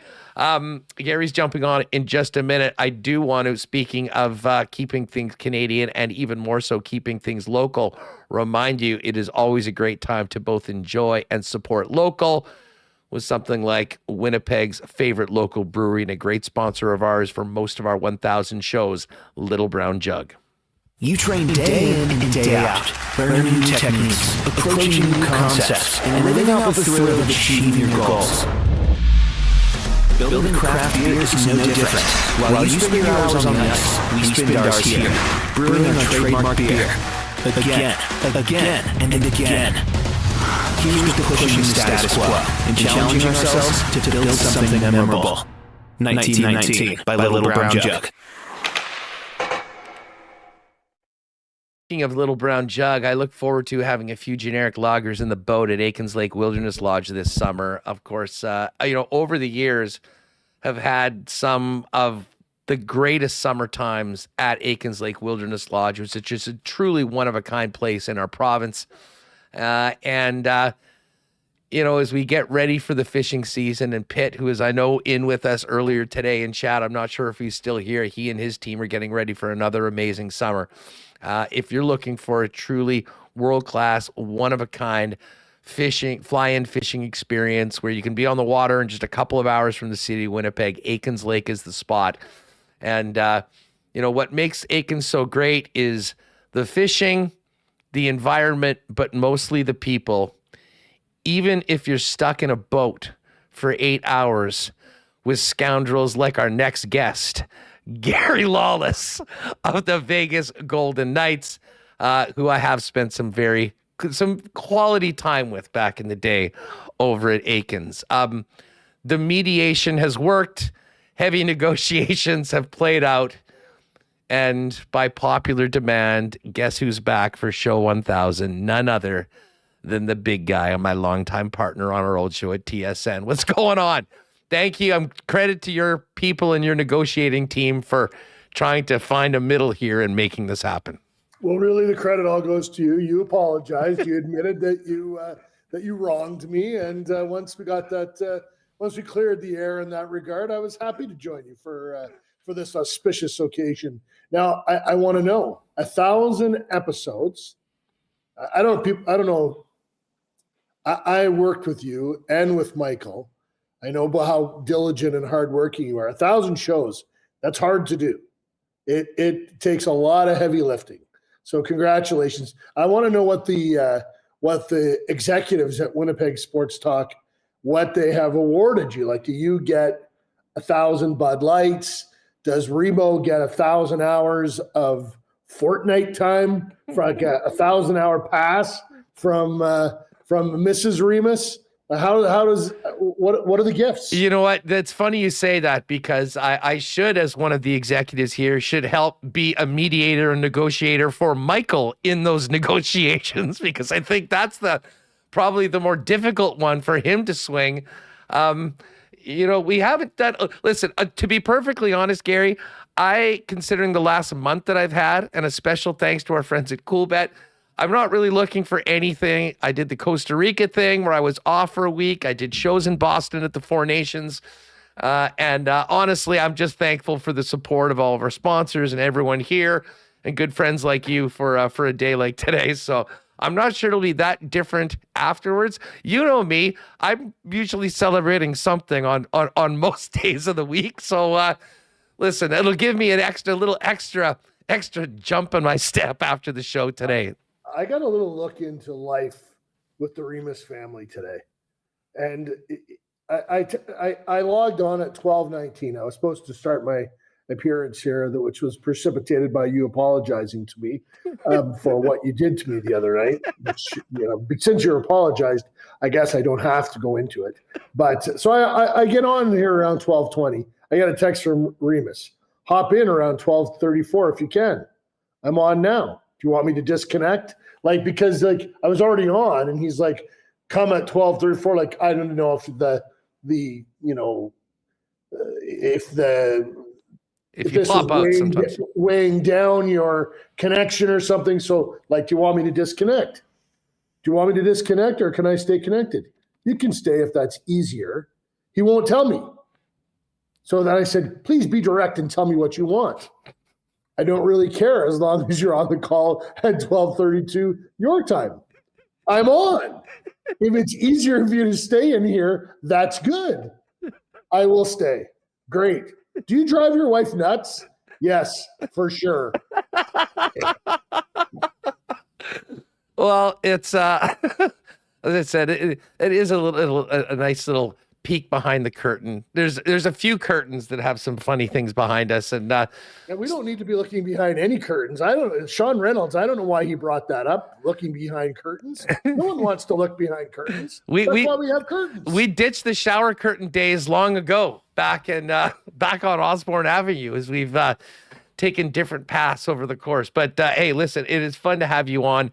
Some of our favorites today, and I mean, you've been a great supporter of ours since day one, and absolutely. I know a lot of people miss you. Let me ask. Misses me. Did you see some of the responses? Oh, by the way, yes. So Gary put up this tweet, and this is a sign of the times, the sign of social media.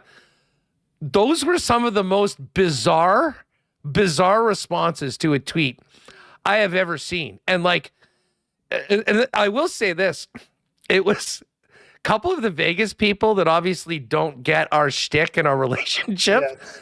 Popping in, you've been so good to us since 2017. This is terrible that they would do that to you, those sort of things. They love me here in Vegas. And then some guy, one of your listeners, Glenn, I always liked that Glenn, I don't know what his handle was, Glenn and some number. He tweets in and calls me a bloviating idiot. And then I'm like, okay, let's find out a little bit about Glenn. So then you click on his avatar or whatever, and there's this picture of him and his wife and his 3 kids, acting like he's a real family man. But then he's like, give me a break. Anyways, no, I muted him. He's gone. Glenn got the mute. I don't block anyone anymore because they know about it. But if Glenn is truly a faithful listener, Glenn, you are muted, so I don't get to ever find out what you say to me again. The mute is the veteran move. And then that way we don't have to go through. Although some of my favorite shows in the history of H&L was without a doubt The amnesty shows. The Twitter amnesty shows. I mean, you were you were maybe the most prolific blocker of people on Twitter early in your days. But the best part about it is, it tells you what a loser I am, how small and petty I can be. We would have these things that guys would come on and go, oh, I don't remember. I don't know why I was blocked. I would start with that. And I would know exactly what they had said to me, when they had said it, and the fact that I had blocked them. And then they'd be like stammering, like, oh. And then I would say, no amnesty for you. If you can't admit, like you did, that you wronged me and say sorry and be the bigger man, you're not getting amnesty. I'm friending Glenn right now from T. Will. Glenn gets a marble. Glenn. The chat's having some fun with this. Is Gregory here right now? Where's number 2? Oh, don't get him going. Don't get him going. Jeffrey? The disrespect. Gregory, he's just joking. He's doing this on purpose. Let's just quick thought. What's intriguing you right now about the deadline? We see Tampa just making a move, apparently getting Bjorkstrand and Yanni Gourde. Certainly, I mean, the Jets are very much rumored to be kind of aggressive. And as I just spoke with Frank and Wyshynski, we all remember Mackenzie taking a break from the margarita maker to say, oh, Vegas just got hurdle at about 3:00, an hour after the deadline last week. Yes. There's a lot of teams in it right now, and not a lot of teams that are obvious sellers. So I saw Wish on Merrick's, I don't know what you call it, but his podcast, his YouTube, whatever it is. It's excellent. But and they're talking about how Florida is the new Vegas, because Florida has, they've determined that Matthew Tkachuk and his mystery injury will keep him out of the lineup until the playoffs start.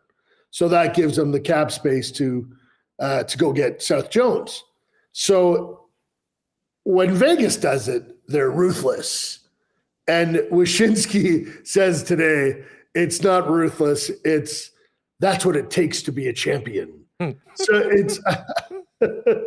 I just love how everyone can paint it to exactly what, one action from one person is one thing. The same action from another person is something altogether different. WWE rules. You embrace the heel, although you had the championship belt and are very much show a contender right now. The West overall is really interesting, Gary. I mean, we've been talking about from a Jets perspective, with the lead they were able to build. If you're able to get that number 1 seed in the West, I mean, there's been pretty clearly 7 playoff teams for the better part of the last 4 months, 4 in the Central, 3 in the Pacific. And then you've got Calgary and Vancouver and Utah and St. Louis all battling for that last spot. I mean, there is a significant advantage to getting that number 1 seed. And well, in your division or in the conference? In the conference, like to have to play that 1-8. Winnipeg, if playoffs start tomorrow, Winnipeg is the number 1 seed. They get Calgary. Vegas is the number 1 seed in the Pacific, so they get the other wild card team. They get Colorado. So, that's my point. It's one round, you know what I mean? Like it's well, that's the thing. I mean, but I guess for a team like the Jets that hasn't had success in the first round in the last couple of years, if you're able, you're right here. You're saying if the Jets get Calgary, they're going to beat them. No, but I do think that they would rather play one of those teams. Although there is something to be said about whoever gets in, by definition, is going to have to be playing some pretty good hockey over these last 20 games to outlast the other teams. Yeah. Listen, Jamie Benn made this statement last year about Vegas. They wanted us and they got us. We didn't want Dallas.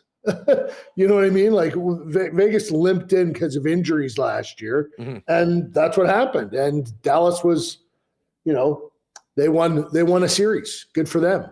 I am scared that Dallas is going to land Rantanen And if they do, that would change the landscape in the West. I was on with Matt Cause in Toronto this morning, and he said, who's the best team in the West? And, Winnipeg has a plus 70 goal differential. They have won more games than everybody else. They got 88 points. You have to give Winnipeg its due. I kind of think Winnipeg, Dallas, Vegas, Edmonton, and LA are all kind of side by side. And those are the favored teams. And you're making a face? No, I didn't know. So, I think it's hard to pick between any of those teams. I think, Dallas could win the West. Vegas could win the West. Winnipeg could win the West.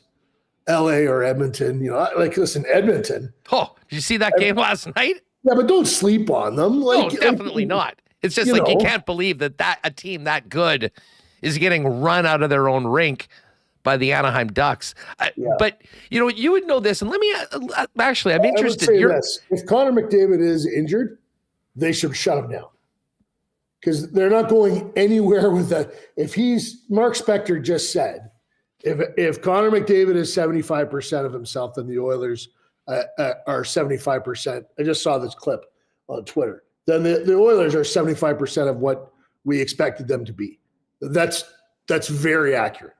So if Connor McDavid has some kind of injury that can get healed, you better get it healed. Hey, speaking of that, I mean, you're right there embedded with the Knights. There was plenty of Knights that were playing. Obviously, Shea Theodore unfortunately got hurt for Canada earlier on. But what was it like for the players that participated in the tournament to get back to work so quickly after they were playing in some of the most high-stakes games? Certainly, I'm sure that's the way it felt of their career, even for guys that won cups.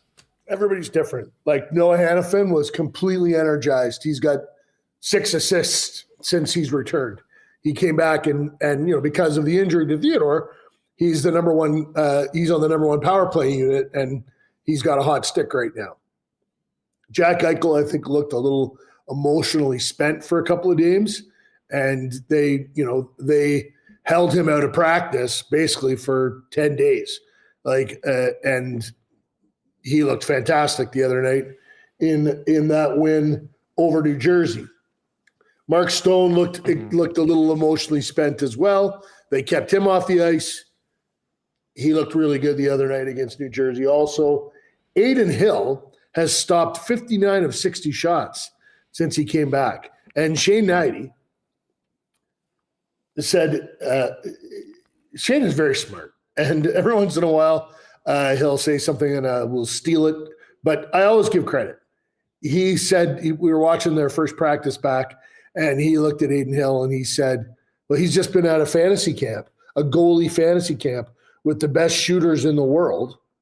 He's going to be, this is going to help his game. And it has. He didn't play in any games there, so he didn't get worn out in that respect, but he had to stay out on the ice long after Binnington was gone and take shots from McDavid, McKinnon, Crosby, Makar, everybody else. And he looks really sharp. So I think it just depends on the player and how they bounce back. What are the chances that Mikko Rantanen is in the playoffs for the Golden Knights at $2.25 million a year after 50% retention? Well, I wouldn't say no to that. I don't know. I don't know what first of all, what a wild situation, huh? Yeah, we don't know if Carolina is going to trade him. But this was interesting. Like the day they made the deal, and I don't look at the general manager of the Carolina Hurricanes as a guy that didn't play.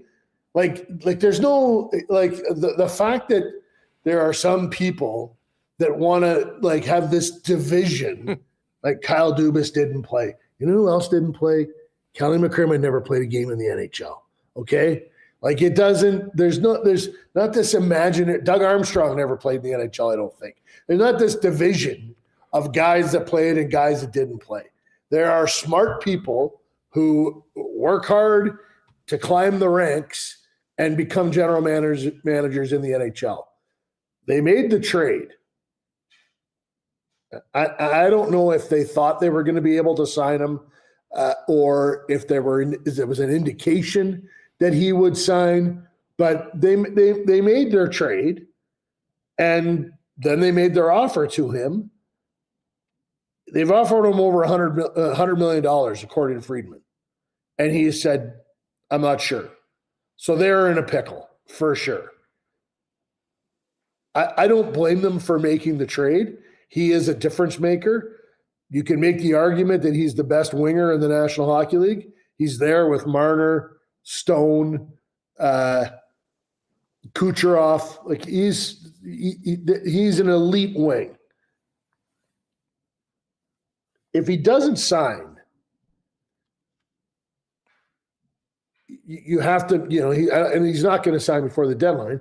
You have to decide: do we think we're good enough to win a Stanley Cup? And if we do, let's take a run. If you don't, you're going to trade him. And I guess, like as time ticks on here, he's either going to be a guy that another team is going to be able to extend. If you make the deal soon enough, he can sign for 8 years. If you don't, he can only sign for 7 years. That's a major difference in the money that he's going to be able to get. And finally, maybe he just becomes a rental. And that changes the calculus for what Carolina can get in its return. It's complex. And whatever decision gets made, I think ultimately is going to be made by the owner in Carolina. He is either going to say to his general manager, well, you can't sign him, you need to recoup some of these assets, or let's try and win the cup. Like we'll worry about the assets in that situation on July 1. They've had some great teams. They've had some nice runs through the first half of the playoffs, and then they've just hit a brick wall in that third round. And I'm sort of with you. I mean, they've been near the top of the odds boards all season long, the number one team in the East. You add a player like that at the cost that they did to do a 180, a quick about face. I wonder what that would do to the team moving forward. And but as we all know, Tom Dundon is a little bit of a different owner. The challenges on their staff, I think, are a little bit different as well. And it'll certainly be a very fascinating story amongst many to get to. What's deadline day like for you? Darren Millard and I are doing some show. We'll go on the air around 12:30 Vegas time, I think, which is it must be earlier than that because the deadline's at 3, right? I think we're going on about I think we're going on 11:30 because the deadline is 3 Eastern, noon Pacific. So we're going on at 11:30, which is right around when the Golden Knights will be wrapping practice, and hopefully there's huge stuff to announce in Vegas and nowhere else in the West. Well, fingers crossed we might be able to see each other in a little while in the playoffs. You didn't even hear what I said there. We'll see. Yes, I did. I was just trying to move on from it, knowing that listen, I try not to get sucked into the propaganda that you sometimes bring to this program.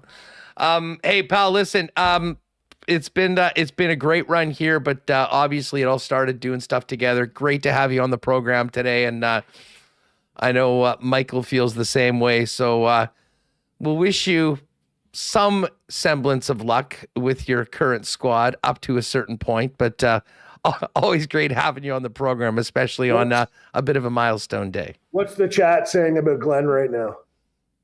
The chat is just putting in marbles now. The chat has moved on from Glenn, and the chat is ready. You know what? We'll give you a marble today for the one.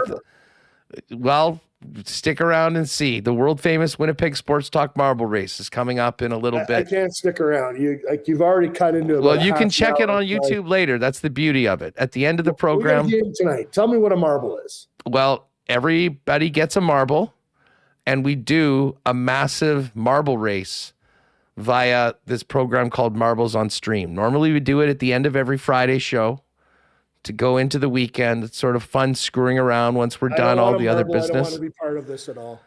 Do not give me a marble. You know what? Who will give one to? Well, okay, you know what? We'll give Gary's marble to somebody else.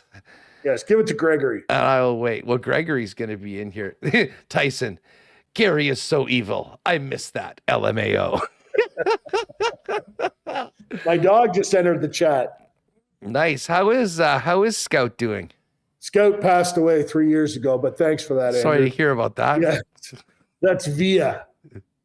Via? How do you spell that? Via, V-I-A, Via Valencia. She's our, she was, when I told my daughter we were moving to Vegas, she was so upset that I had to bribe her with a puppy. Via is the moving puppy. Well, I thought that was like Vita Vea, named after that 400-pound nose tackle in the NFL, but apparently not. Anyways, condolences on Scout. I didn't know about that. I knew that you had a dog, and you just didn't let me know on that. But again, withholding information, much like the trade deadline. Very public information that you elected to tune out. You know what? We have beef again. This is legitimate. This is you just insulted my family. It was one thing to insult me. It's another thing to have insulted my family. Remis, lose my number. What? See you later, buddy. Thanks for doing this. Congratulations, guys. Thanks, man. All right, there's Gary Lawless. There's no way we could have had the show today. He could have the show today without Gary. Silas, give Gary a marble because he doesn't want one. He's probably getting a marble. And the funniest thing is watch him have a great performance in this race today. And then we're going to start seeing like every Friday afternoon popping in. Ooh, Gary Lawless. Gary Lawless has a marble? Or maybe someone will just change their name to Gary Lawless and he'll have one every week. Anyways, hilarious stuff from Gary. Let's get Remis back. Let's get Remis back in here.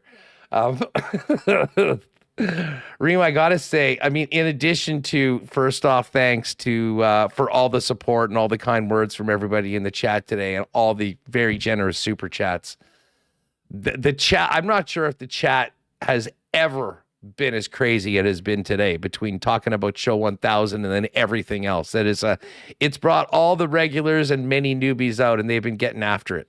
Yeah, Gary brings up Glenn, and all of a sudden he's everyone in the chat's best friend, the guy who trolled Gary on X. And yeah, Gary giving it to me. I was like, Gary, I don't care if you're in the chat or not. Just be here at the time that's scheduled. Do what works for you. I'm thankful you're taking the time out of your day to come on.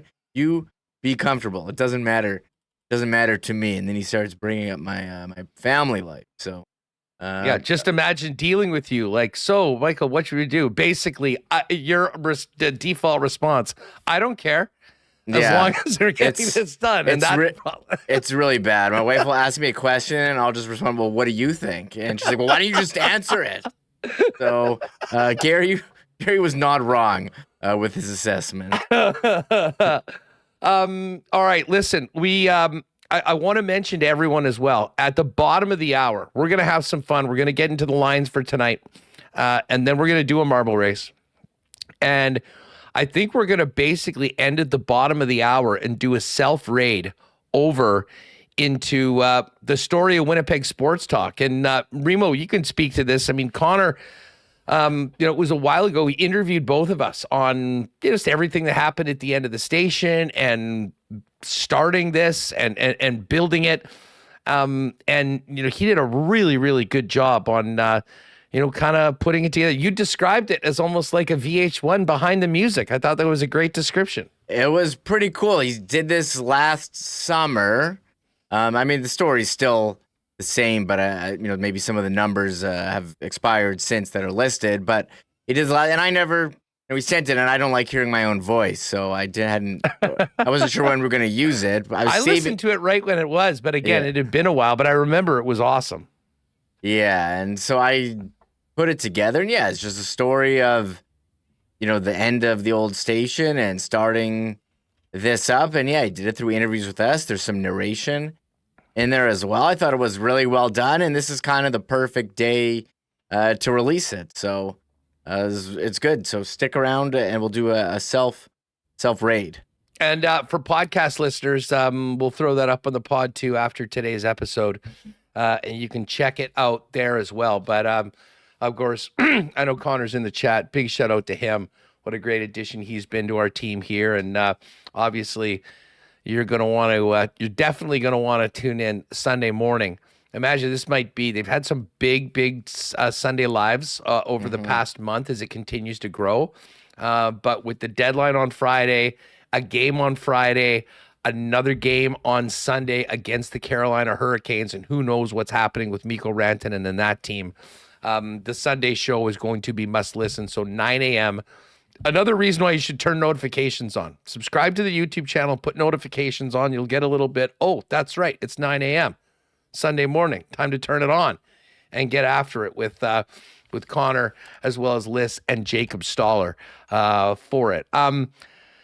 But yeah, 3:30 right after the show today. For those of you that are with us on YouTube, stick around. We'll kick it over to that, and you can check out the work that Connor put together. It's a really well done, and it's a story that now knowing that we made it to 1,000 is a lot more fun to tell and talk about than maybe what created this in this space in the first place. All right, let's get over to the Coolbet lines, and I want to take a quick minute to thank Pat Gregoire, my guy Jake Boland-Moss, Andrew Aguano, the Coolbet team, Canada team right now, as well as Chris Abbott, who we started the relationship with.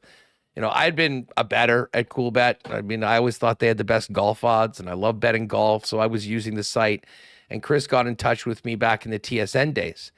And when that day happened, one of the first calls I got was from Chris and the Coolbet team about coming on board and being an ambassador for them and doing some more work. And that has led to not only incredible support of Winnipeg Sports Talk, but the opportunity to do this program from the World Cup in Qatar, from the Four Nations last week, obviously popping in with the guys from Costa Rica. And of course, they've been the great sponsors. Our draft shows have been some of the biggest that we've done, and Coolbet has made that possible. So I just wanted to take a quick time out to thank them, because from day one, before this was even a thing, they've been behind us. It's been an unbelievable relationship that I'm looking forward to continuing for a long time. And on top of it, phenomenal guys and great customer service. And I mean, listen, if people want to bet, they've got many options. I've been someone that has been pretty clear. I mean, it's incredible customer service. They've always been kind of as transparent as you'll see any book be. And man, they've been great supporters of Winnipeg Sports Talk. So shout out to our friends at Coolbet. And if you haven't played there before and you do like betting on sports, head on over there, use the promo code WST, and you get a 100% bonus up to $200 on your first deposit. Just as we get into the lines, I do want to take a little victory lap, because Remis, remember yesterday, Matt Hyman at the end of the show asked if I had an afternoon delight for the curling? Yes, I do recall that. Banged it out. How about our guy Reed Carruthers with the big win over Epping? That was plus 170. The parlay that we cashed was plus 818, more than 8-1 on a quick little put her together during the Coolbet line. So that was nice. And then we nailed the partner parlay last night as well. So Dusty is now 2-0 on the play of the day as well. This is why you should follow at Coolbet Canada. Every day myself or Nielsen will do our favorite play of the day. I went 5-0 last week. Dusty's 2-0, and we are trying to keep the perfect March going right now. So I'll be looking forward to it. I said auto ride. I will play whatever he's doing today. And if you want to check out today's lock shop, all of our golf picks are up. The API, the Arnold Palmer Invitational at Bay Hill, beginning tomorrow. Scotty Scheffler is a plus 333 favorite, which is absolutely incredible. Rory at 8-1. I'm going to sprinkle in Ludwig Oberg at 16, and I'm going Justin Thomas as well. And then a little bit of a flyer on my guy Akshay Bhatia at 80-1. But all sorts of options. Patty's got the Greggy Golf Special as well, and we're putting together a partner parlay from it, so you can check that out as well. But let's get to the NHL tonight. We have the Sens and the Blackhawks tonight. Ottawa minus 238. Probably see Spencer Knight play again. He was brilliant in his first start. The Capitals and Rangers at MSG. Rangers, this was plus 102 earlier today. It's now minus 103, so getting closer to a pick 'em right now. The Leafs are in Vegas. Vegas minus 159 faves. That's the same number for the LA Kings, who are at home against the St. Louis Blues. And then the Anaheim Ducks plus 165. That was plus 180 earlier. I'll tell you what, we are actually taking a pretty big swing for our partner parlay today. Just looking to see where it is. Maybe it is. Oh, it must be in the exclusives. Lock shot partner parlay for today. Oh, geez, it's not up yet. Oh, wait. No, here it is. Okay, this is the golf one. Rory McIlroy, Ludwig Oberg, Justin Thomas, and Decky all top 20 at plus 525 for the shorter, the smaller event is the extreme. But for those of you that want to play it, I hope we'll get it up on the combo cards or the exclusives. But we're going with the Rangers. We're going to take the Ducks, who are red hot right now, points in 8 of 9, and put those with the Ottawa Senators. Those numbers have come down a little bit on the Rangers and on the Ducks, but it is still plus 642. So once we get it in the exclusives, it should be north of 7-1. And as far as the curling this afternoon, let's put something together right now while we're at it. We got Jacobs going up against Ontario. Brad Jacobs has been flattening everybody so far. He is a 3.5-point favorite at minus 125. But to be honest, it's kind of hard to go against him.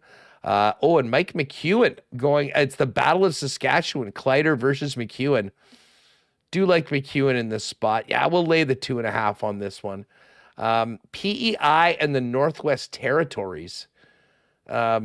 Geez, that's a 3.5 one. That is tough. Nova Scotia versus Quebec. I might take the favorites in this one. Maybe we'll just take minus 192. So yeah, we'll just take Quebec to win. We got McEwen minus 2.5, Jacobs minus 3.5, plus 423. First rocks are thrown at the bottom of the hour.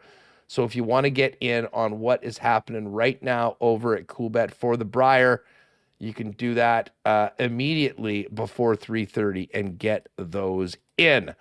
One other thing I should bring up. So we were talking, Remo, about the trade deadline, and they did have some trade deadline props. What team would Nick Robertson be on the 8th? Dylan Cousins.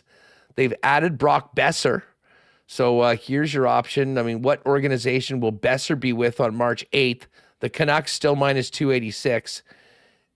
Sabres 7-1, Sens 9-1, Wild 10-1, any other team 2-1. But I asked him about Brock Nelson, and here are the odds for the Brock Nelson option. Brock Nelson on March 8th will be on the New York Islanders. That's plus 105. Any other team minus 200, with the exception of the Winnipeg Jets. We've got that at plus 650. Now, this is definitely a bet that I'm making, hoping for many reasons that it cashes. But if you think Brock Nelson's coming to Winnipeg, you can get it at plus 650 right now over at Coolbet. They also added Braden Shen. Shen on March 8th. Blues minus 250. Leafs plus 350. Any other team plus 170. And Erasmus Ristolainen. Will he be a Flyer? Minus 227. Any other team. Basically, will he be traded? Plus 150. And Remis, how about the Rantanen number, which has come down significantly day after day after day? I think it started out at about plus 350. It's now plus 145 for any other team, which means still more likely that he's a Hurricane. But the book's taking money on the fact that he very well could be traded, and that number is kind of cratered over the past week. Yeah, I'm curious what's going to happen. I think they're kind of pot committed here. They said, hey, we're going to trade for this guy. We're going to give up a lot. They tried to sign him. You offer him $100 million. If you say no, I think it's likely that the answer will be no later in the future. So I think they're just going to ride. He's going to be a rental. They'll try again. maybe if you do well, he'll like it. But I don't know. I don't think Carolina's for him. I think he would have signed right away. I mean, like Huberdeau signed with Calgary. Like he had never played there. They said, "Do you want all this giant contract?" He's like, "Yes." Do you want $10.5 million? He said, "Yes, I'll buy a truck right away. I'll trade my Lamborghini for a truck." So, I feel like if he would have signed, it would have already happened. If you're going to offer that much money, so I think they just got to go with it. They did it last year with Gensel. They seem to have learned in terms of offering your best contract early, and it didn't work out. They waited till 10 days before free agency last year, and Gensel's like, "Well, I'm already at free agency, so I'll wait and see what's out there." He signed with Tampa. He's looking pretty good now that they just got Oliver Bjorkstrand and Yanni Gourde. Trading away 26 and 27 first-round picks. I would have been. Is that what came back the other way? Yeah. Did you want the Frank? I think. Oh, yeah, actually, yeah. Because when we were talking about that, we didn't get the return. It was just that those guys were going to Tampa. Yeah. So Frank was on the phone, doing that trade. Yeah. I saw him. The insiders, it's so funny when they're getting things going as they're doing hits. I'm going to have to tune into the Daily Faceoff for the Frank Cam, a.k.a. Insider Only fans. This is the trade to the Bolts get Yanni Gourde, Oliver Bjorkstrand, and a 5th in 2026, and they're trading away a 2026 first-round pick, a 2027 first-round pick, wow, a 2025 second-round pick, that's this year, and Mikey Eyssimont. So it's currently 2025. Tampa's next first-round pick is in 2028. So they had that trade for Tanner Jeannot before with all the picks. That was a huge bust, that trade. But the Hagel trade where they traded two firsts worked out amazing for them. Yanni Gourde, he's expiring. Bjorkstrand they'll have for next year. I mean, they need to win now. They got aging players. What good is a 2027 first round pick when you can have Bjorkstrand for 2 years? So Julian Breezeball reminds me of Les Snead, who is the GM of the Rams. You remember they made all those crazy trades. They traded so much of their draft capital, and then they won the championship. And he walked up with the Super Bowl trophy with the shirt that said "F them picks." Now, the picks are very valuable to some teams, but Tampa, obviously, in their winning window, taking that swing. Obviously, I mean, to me, Brock Nelson is head and shoulders above most other quote-unquote available players and the best fit. If he wasn't available, though, I did think Yanni Gourde might have been a nice pickup for Winnipeg. But there's another guy that it can go both ways. It's another player that would have potentially be available to Winnipeg off the board. But it's quite clear that with that move that Tampa just made, getting Bjorkstrand and getting Gourde and giving up those 2 first-rounders, they've traded their capital and their space, frankly, to be able to handle Brock Nelson. And the Lightning was a player that I know a lot of Islander fans were worried that he might end up with. So anyways, that's the latest on all of that. Tomorrow on the program, Murat is going to join us. I believe he's on the road with the club. And so we'll break it all down with Murat, get the latest on the Jets situation, and of course get ready for this game tomorrow night against Philly. We'll have more on the deadline, and JP Vijay is going to jump on and join us on the program as well. So it'll be a great one. And then don't forget on Friday, this is going to be a long one. We are starting at 11 a.m. Another reason to turn your notifications on to remind yourself that we are live at 11, and we'll take you through all the deals. Connor will be joining us for the afternoon, and we'll bring in a bunch of guests. Ken's going to join us from the road as well. And then we may have a few other friends to pop in and have some fun. And if there's lots of trades, we'll have lots to talk about. If there's not, we'll have some fun on WST during some of the quieter times. And then, of course, as we mentioned, we will be having a marble race on Friday. But that doesn't mean we're not doing one today for episode 1000 of Winnipeg Sports Talk. Remo, I know it's not Friday, but I think we should, make it Marbles official by getting a little bit of Tristan Rivers music in as we give a last call for Marbles. Sure. Should I hit the OG? Yeah. The original today. The original that started it all. The great Tristan Rivers music with the muse of the Winnipeg digital sports scene. It's Friday. Another week of work's gone by. You deserve to treat yourself, maybe an ice cream cake or a bottle of wine. You won't go home deep, so last you can't deny. Why use effort even for pleasure? If I like to try, it's time to do a moral race. Those who separate bend to the worst. Moral race. Just play marbles with the punctuation first. Moral race. Don't spam or you will survive. Moral race. Your mark for it's too late. Set go. All right, marbles. Let's do it. I see our friend Huge from Edmonton, one of the earliest ES tiers, said, order in some taquitos and hot dogs from Sev on Friday, the Huss special. You know, Remo, I was at Sev last night. That's not a surprise. I had the pizza last night from Sev. Oh, yeah? I mean, listen, there's a lot better pizzas out there. I'm not gonna gloss it and say that it was incredible. And obviously I'd rather have a BP or one of many other possible great pizzas. But I will say, if you're hungry and a bit of a jam, a quick 2 slices from there, it was adequate. And I think it's important that there are more slice options available for people in their day-to-day lives. So it wasn't taquitos or a dog last night. It was, in fact, pizza. Yeah, I fired up the air fryer yesterday. But that was actually for lunch. You know, you and Jeff were talking about the air fryer. Air fryer, yeah. Good He's all air horny fryer for talk. wings. I was eating my air fryer chicken chunks from Costco that I bought, where I ran into JP Vijay, and that's where we arranged this appearance on the show. Him and I met in the fridge. I was getting celery, lettuce, fruit, and chicken chunks. Now the chicken chunks, they're really good. You got to get those. Like, are they just like the Costco brand or whatever? Or are they Pinties? Are they like Kirkland? Eat well, no, live well. I know I get Hampton House chicken fingers. Those are really good. They had this chicken burger that was amazing in the air fryer.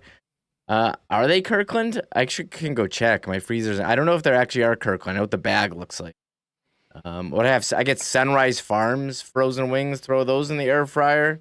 What sort of dip? What sort of dip do you roll with? They used to have hot, and I would just get hot. They got rid of that now. They only have salt and pepper and honey garlic. Not a fan, but they do have, like Jeff, you can buy them like raw, and they're already seasoned with hot. But I got the frozen ones. So you just eat them? You just raw dog them, or like do you have like a dip? That's what I'm saying. Like a sauce, like, I don't have a dip. McNugget. Really? No, maybe like.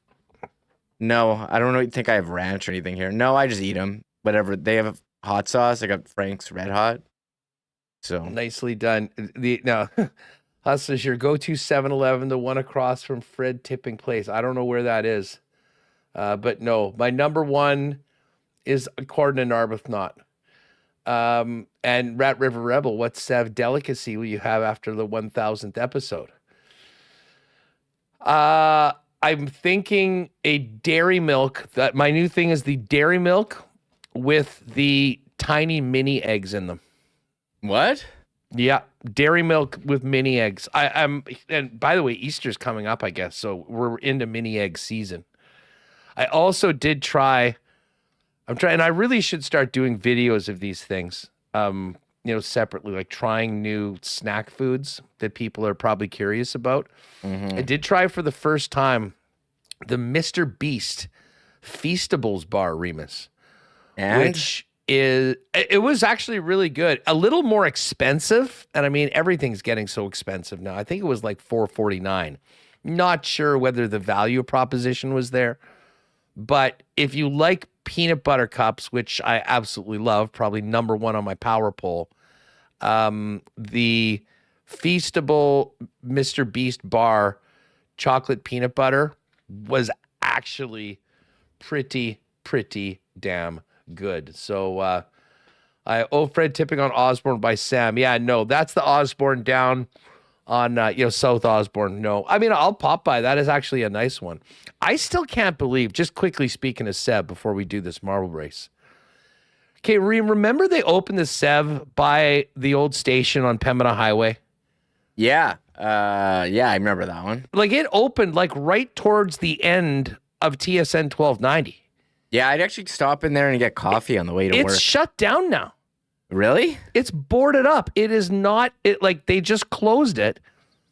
And I mean, that was a really good one. They had an elite roller. They always had taquitos, dogs. They were, I think, one of the first ones that had more of the chicken options. So I don't know what the heck happened, but that was a bit of a shocker to see that Sev come and go so quickly. I know there's a few others that were closed around the city. I think that was a lot of, they just had so many issues with crime and shoplifting and security and stuff like that, the safety of their workers, which obviously is really important. But I was stunned that one was in and out so much. Now we just have a 24-hour KFC right beside it and the empty Sev building. So probably good for the chicken industry. Anyways, and one other person was asking a question that was related to this. I think, was it Kyle? Someone was asking if I had it was a Sobes Kirk, I think. Yes, Huss, with your Sev expertise, any chance you have a connection to purchase a hot dog / taquito roller for home? Asking for a friend. That's a great question. I don't. And I mean, obviously I wouldn't really have a need for one.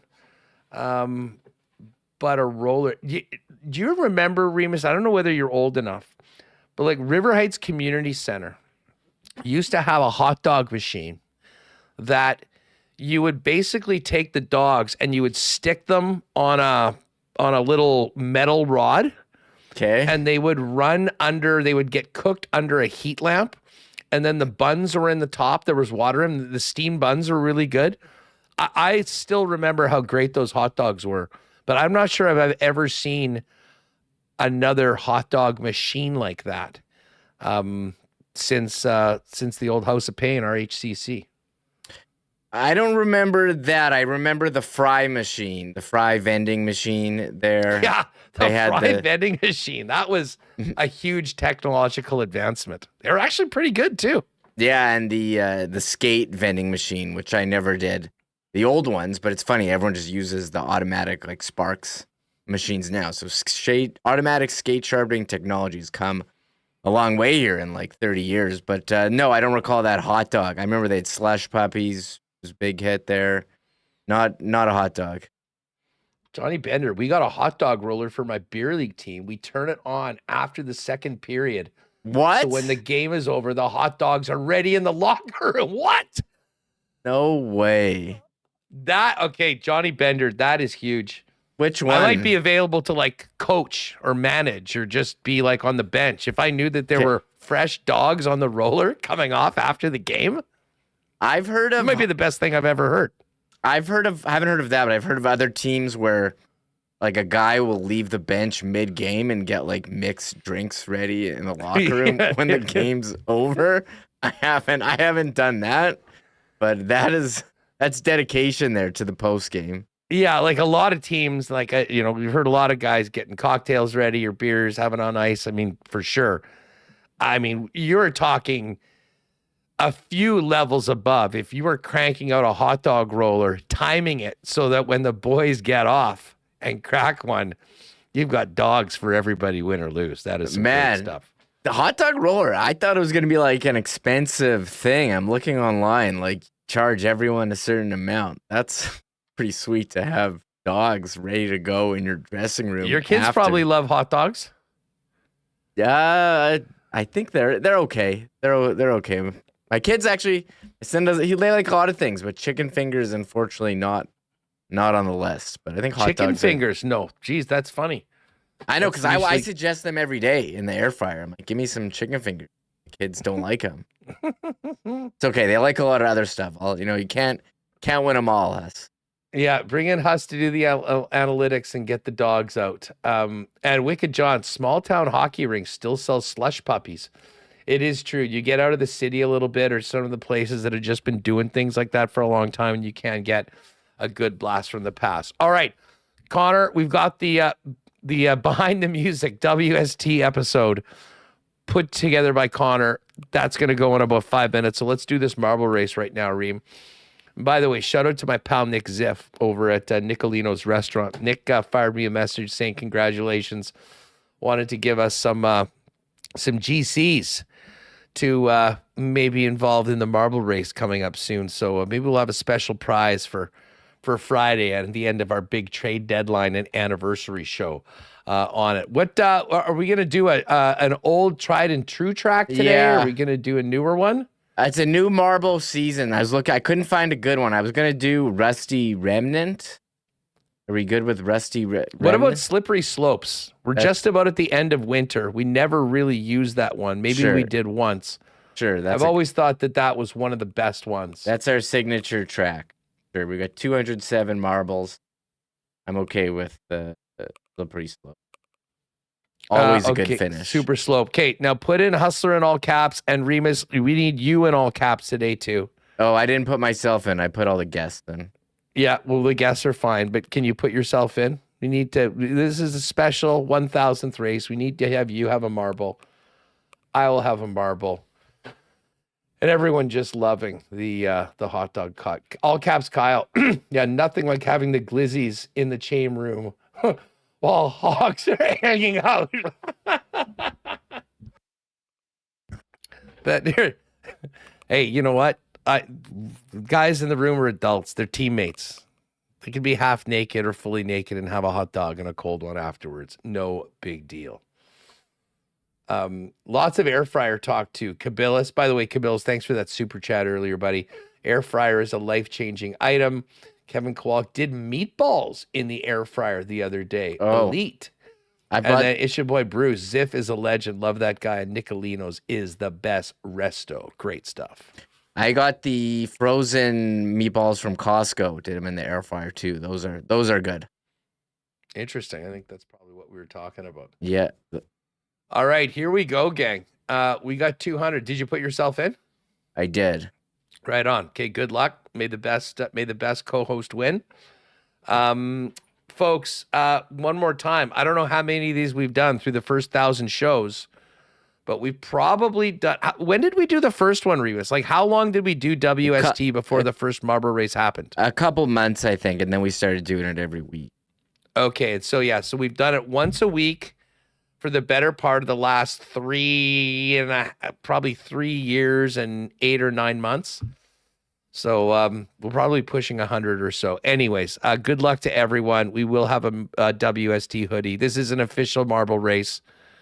The marbles have been dropped. And again, we will go right into the debut, the premiere, if you will. Chat will be on. Those of you can watch and listen and chat away as you get taken through the story of WST put together. Very well done by our guy, Connor Rabchak. All right, who do we got here? Hockey lovers, Manny Fran, Pretty and Pionk. Oh, Hustlers right up there. I'm in the top 10, or I was at least.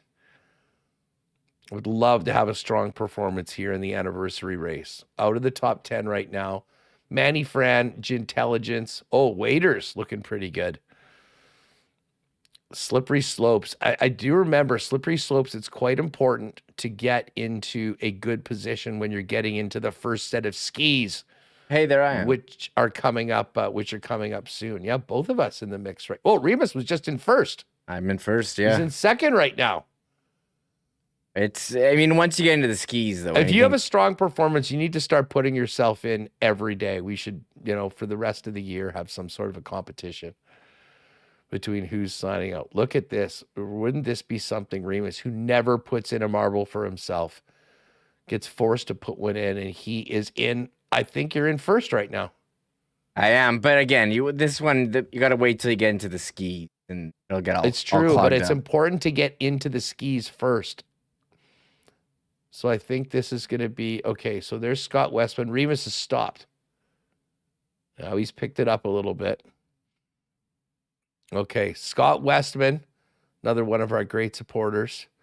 for a long time. He's into the first skis. There's Nicole J. and Reem.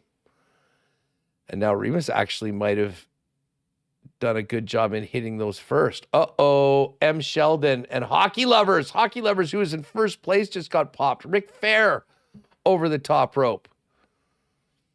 A few others. There's a lot of marbles in here, so we will see some eliminations. Seabreeze, Bob McCullough's there. Oh, I got thrown over. I'm done. Ken 007, after that incredibly generous super chat, also got whacked. T. Conopoli, Mary Jane. Oh, I'm in. Oh, yeah, I know you're in. It's you and Nicole J right now. This is going to be a pretty wild race to the finish. Jude is in it. Manny Fran, Remis, Wicked John. Who's in first place? Jonathan Zander, Wicked John, Kerry Walsh. All right, who's it going to be? Remis has a little bit of work to be done, but I think you're looking at a top 10 performance as well. Jonathan Zander on the left side. Will he make it in? Perfectly done. Jonathan Zander with the dub. Wicked John. And look at that. 6th place. A top 10 finish for Reem. Have you ever had a marble in this? Barely. I don't want to have any allegations of fixing it. Yeah, even though that's not possible. We've done long enough that we know that there's no possible way of doing that. Anyways, well done to you. Jonathan Zander, send us an email. Let us know what size you are for a hoodie, and with your contact info at Winnipeg Sports Talk at gmail.com. Wicked John, Lise Anderson, Jude, Nicole J, Remis, 6th. Theo Seegers, James Barnaby, Blue Steel Kenny, that's Ken Weeb, potentially, and Luis Estevez. That's going to do it, folks. We're going to kick you over to the debut of the story of Winnipeg Sports Talk by Connor Rabchak. Thanks to all of you for the support through 1,000. We'll see you tomorrow for 1,001. And don't forget, extended show on Friday for the NHL Trade Deadline. Have a great night. Oh, my God. Oh! Shut it down. Let's go home. Thanks for tuning in to Winnipeg Sports Talk Daily. Make sure to subscribe on YouTube and your favorite podcast feed at winnipegsportstalk.com.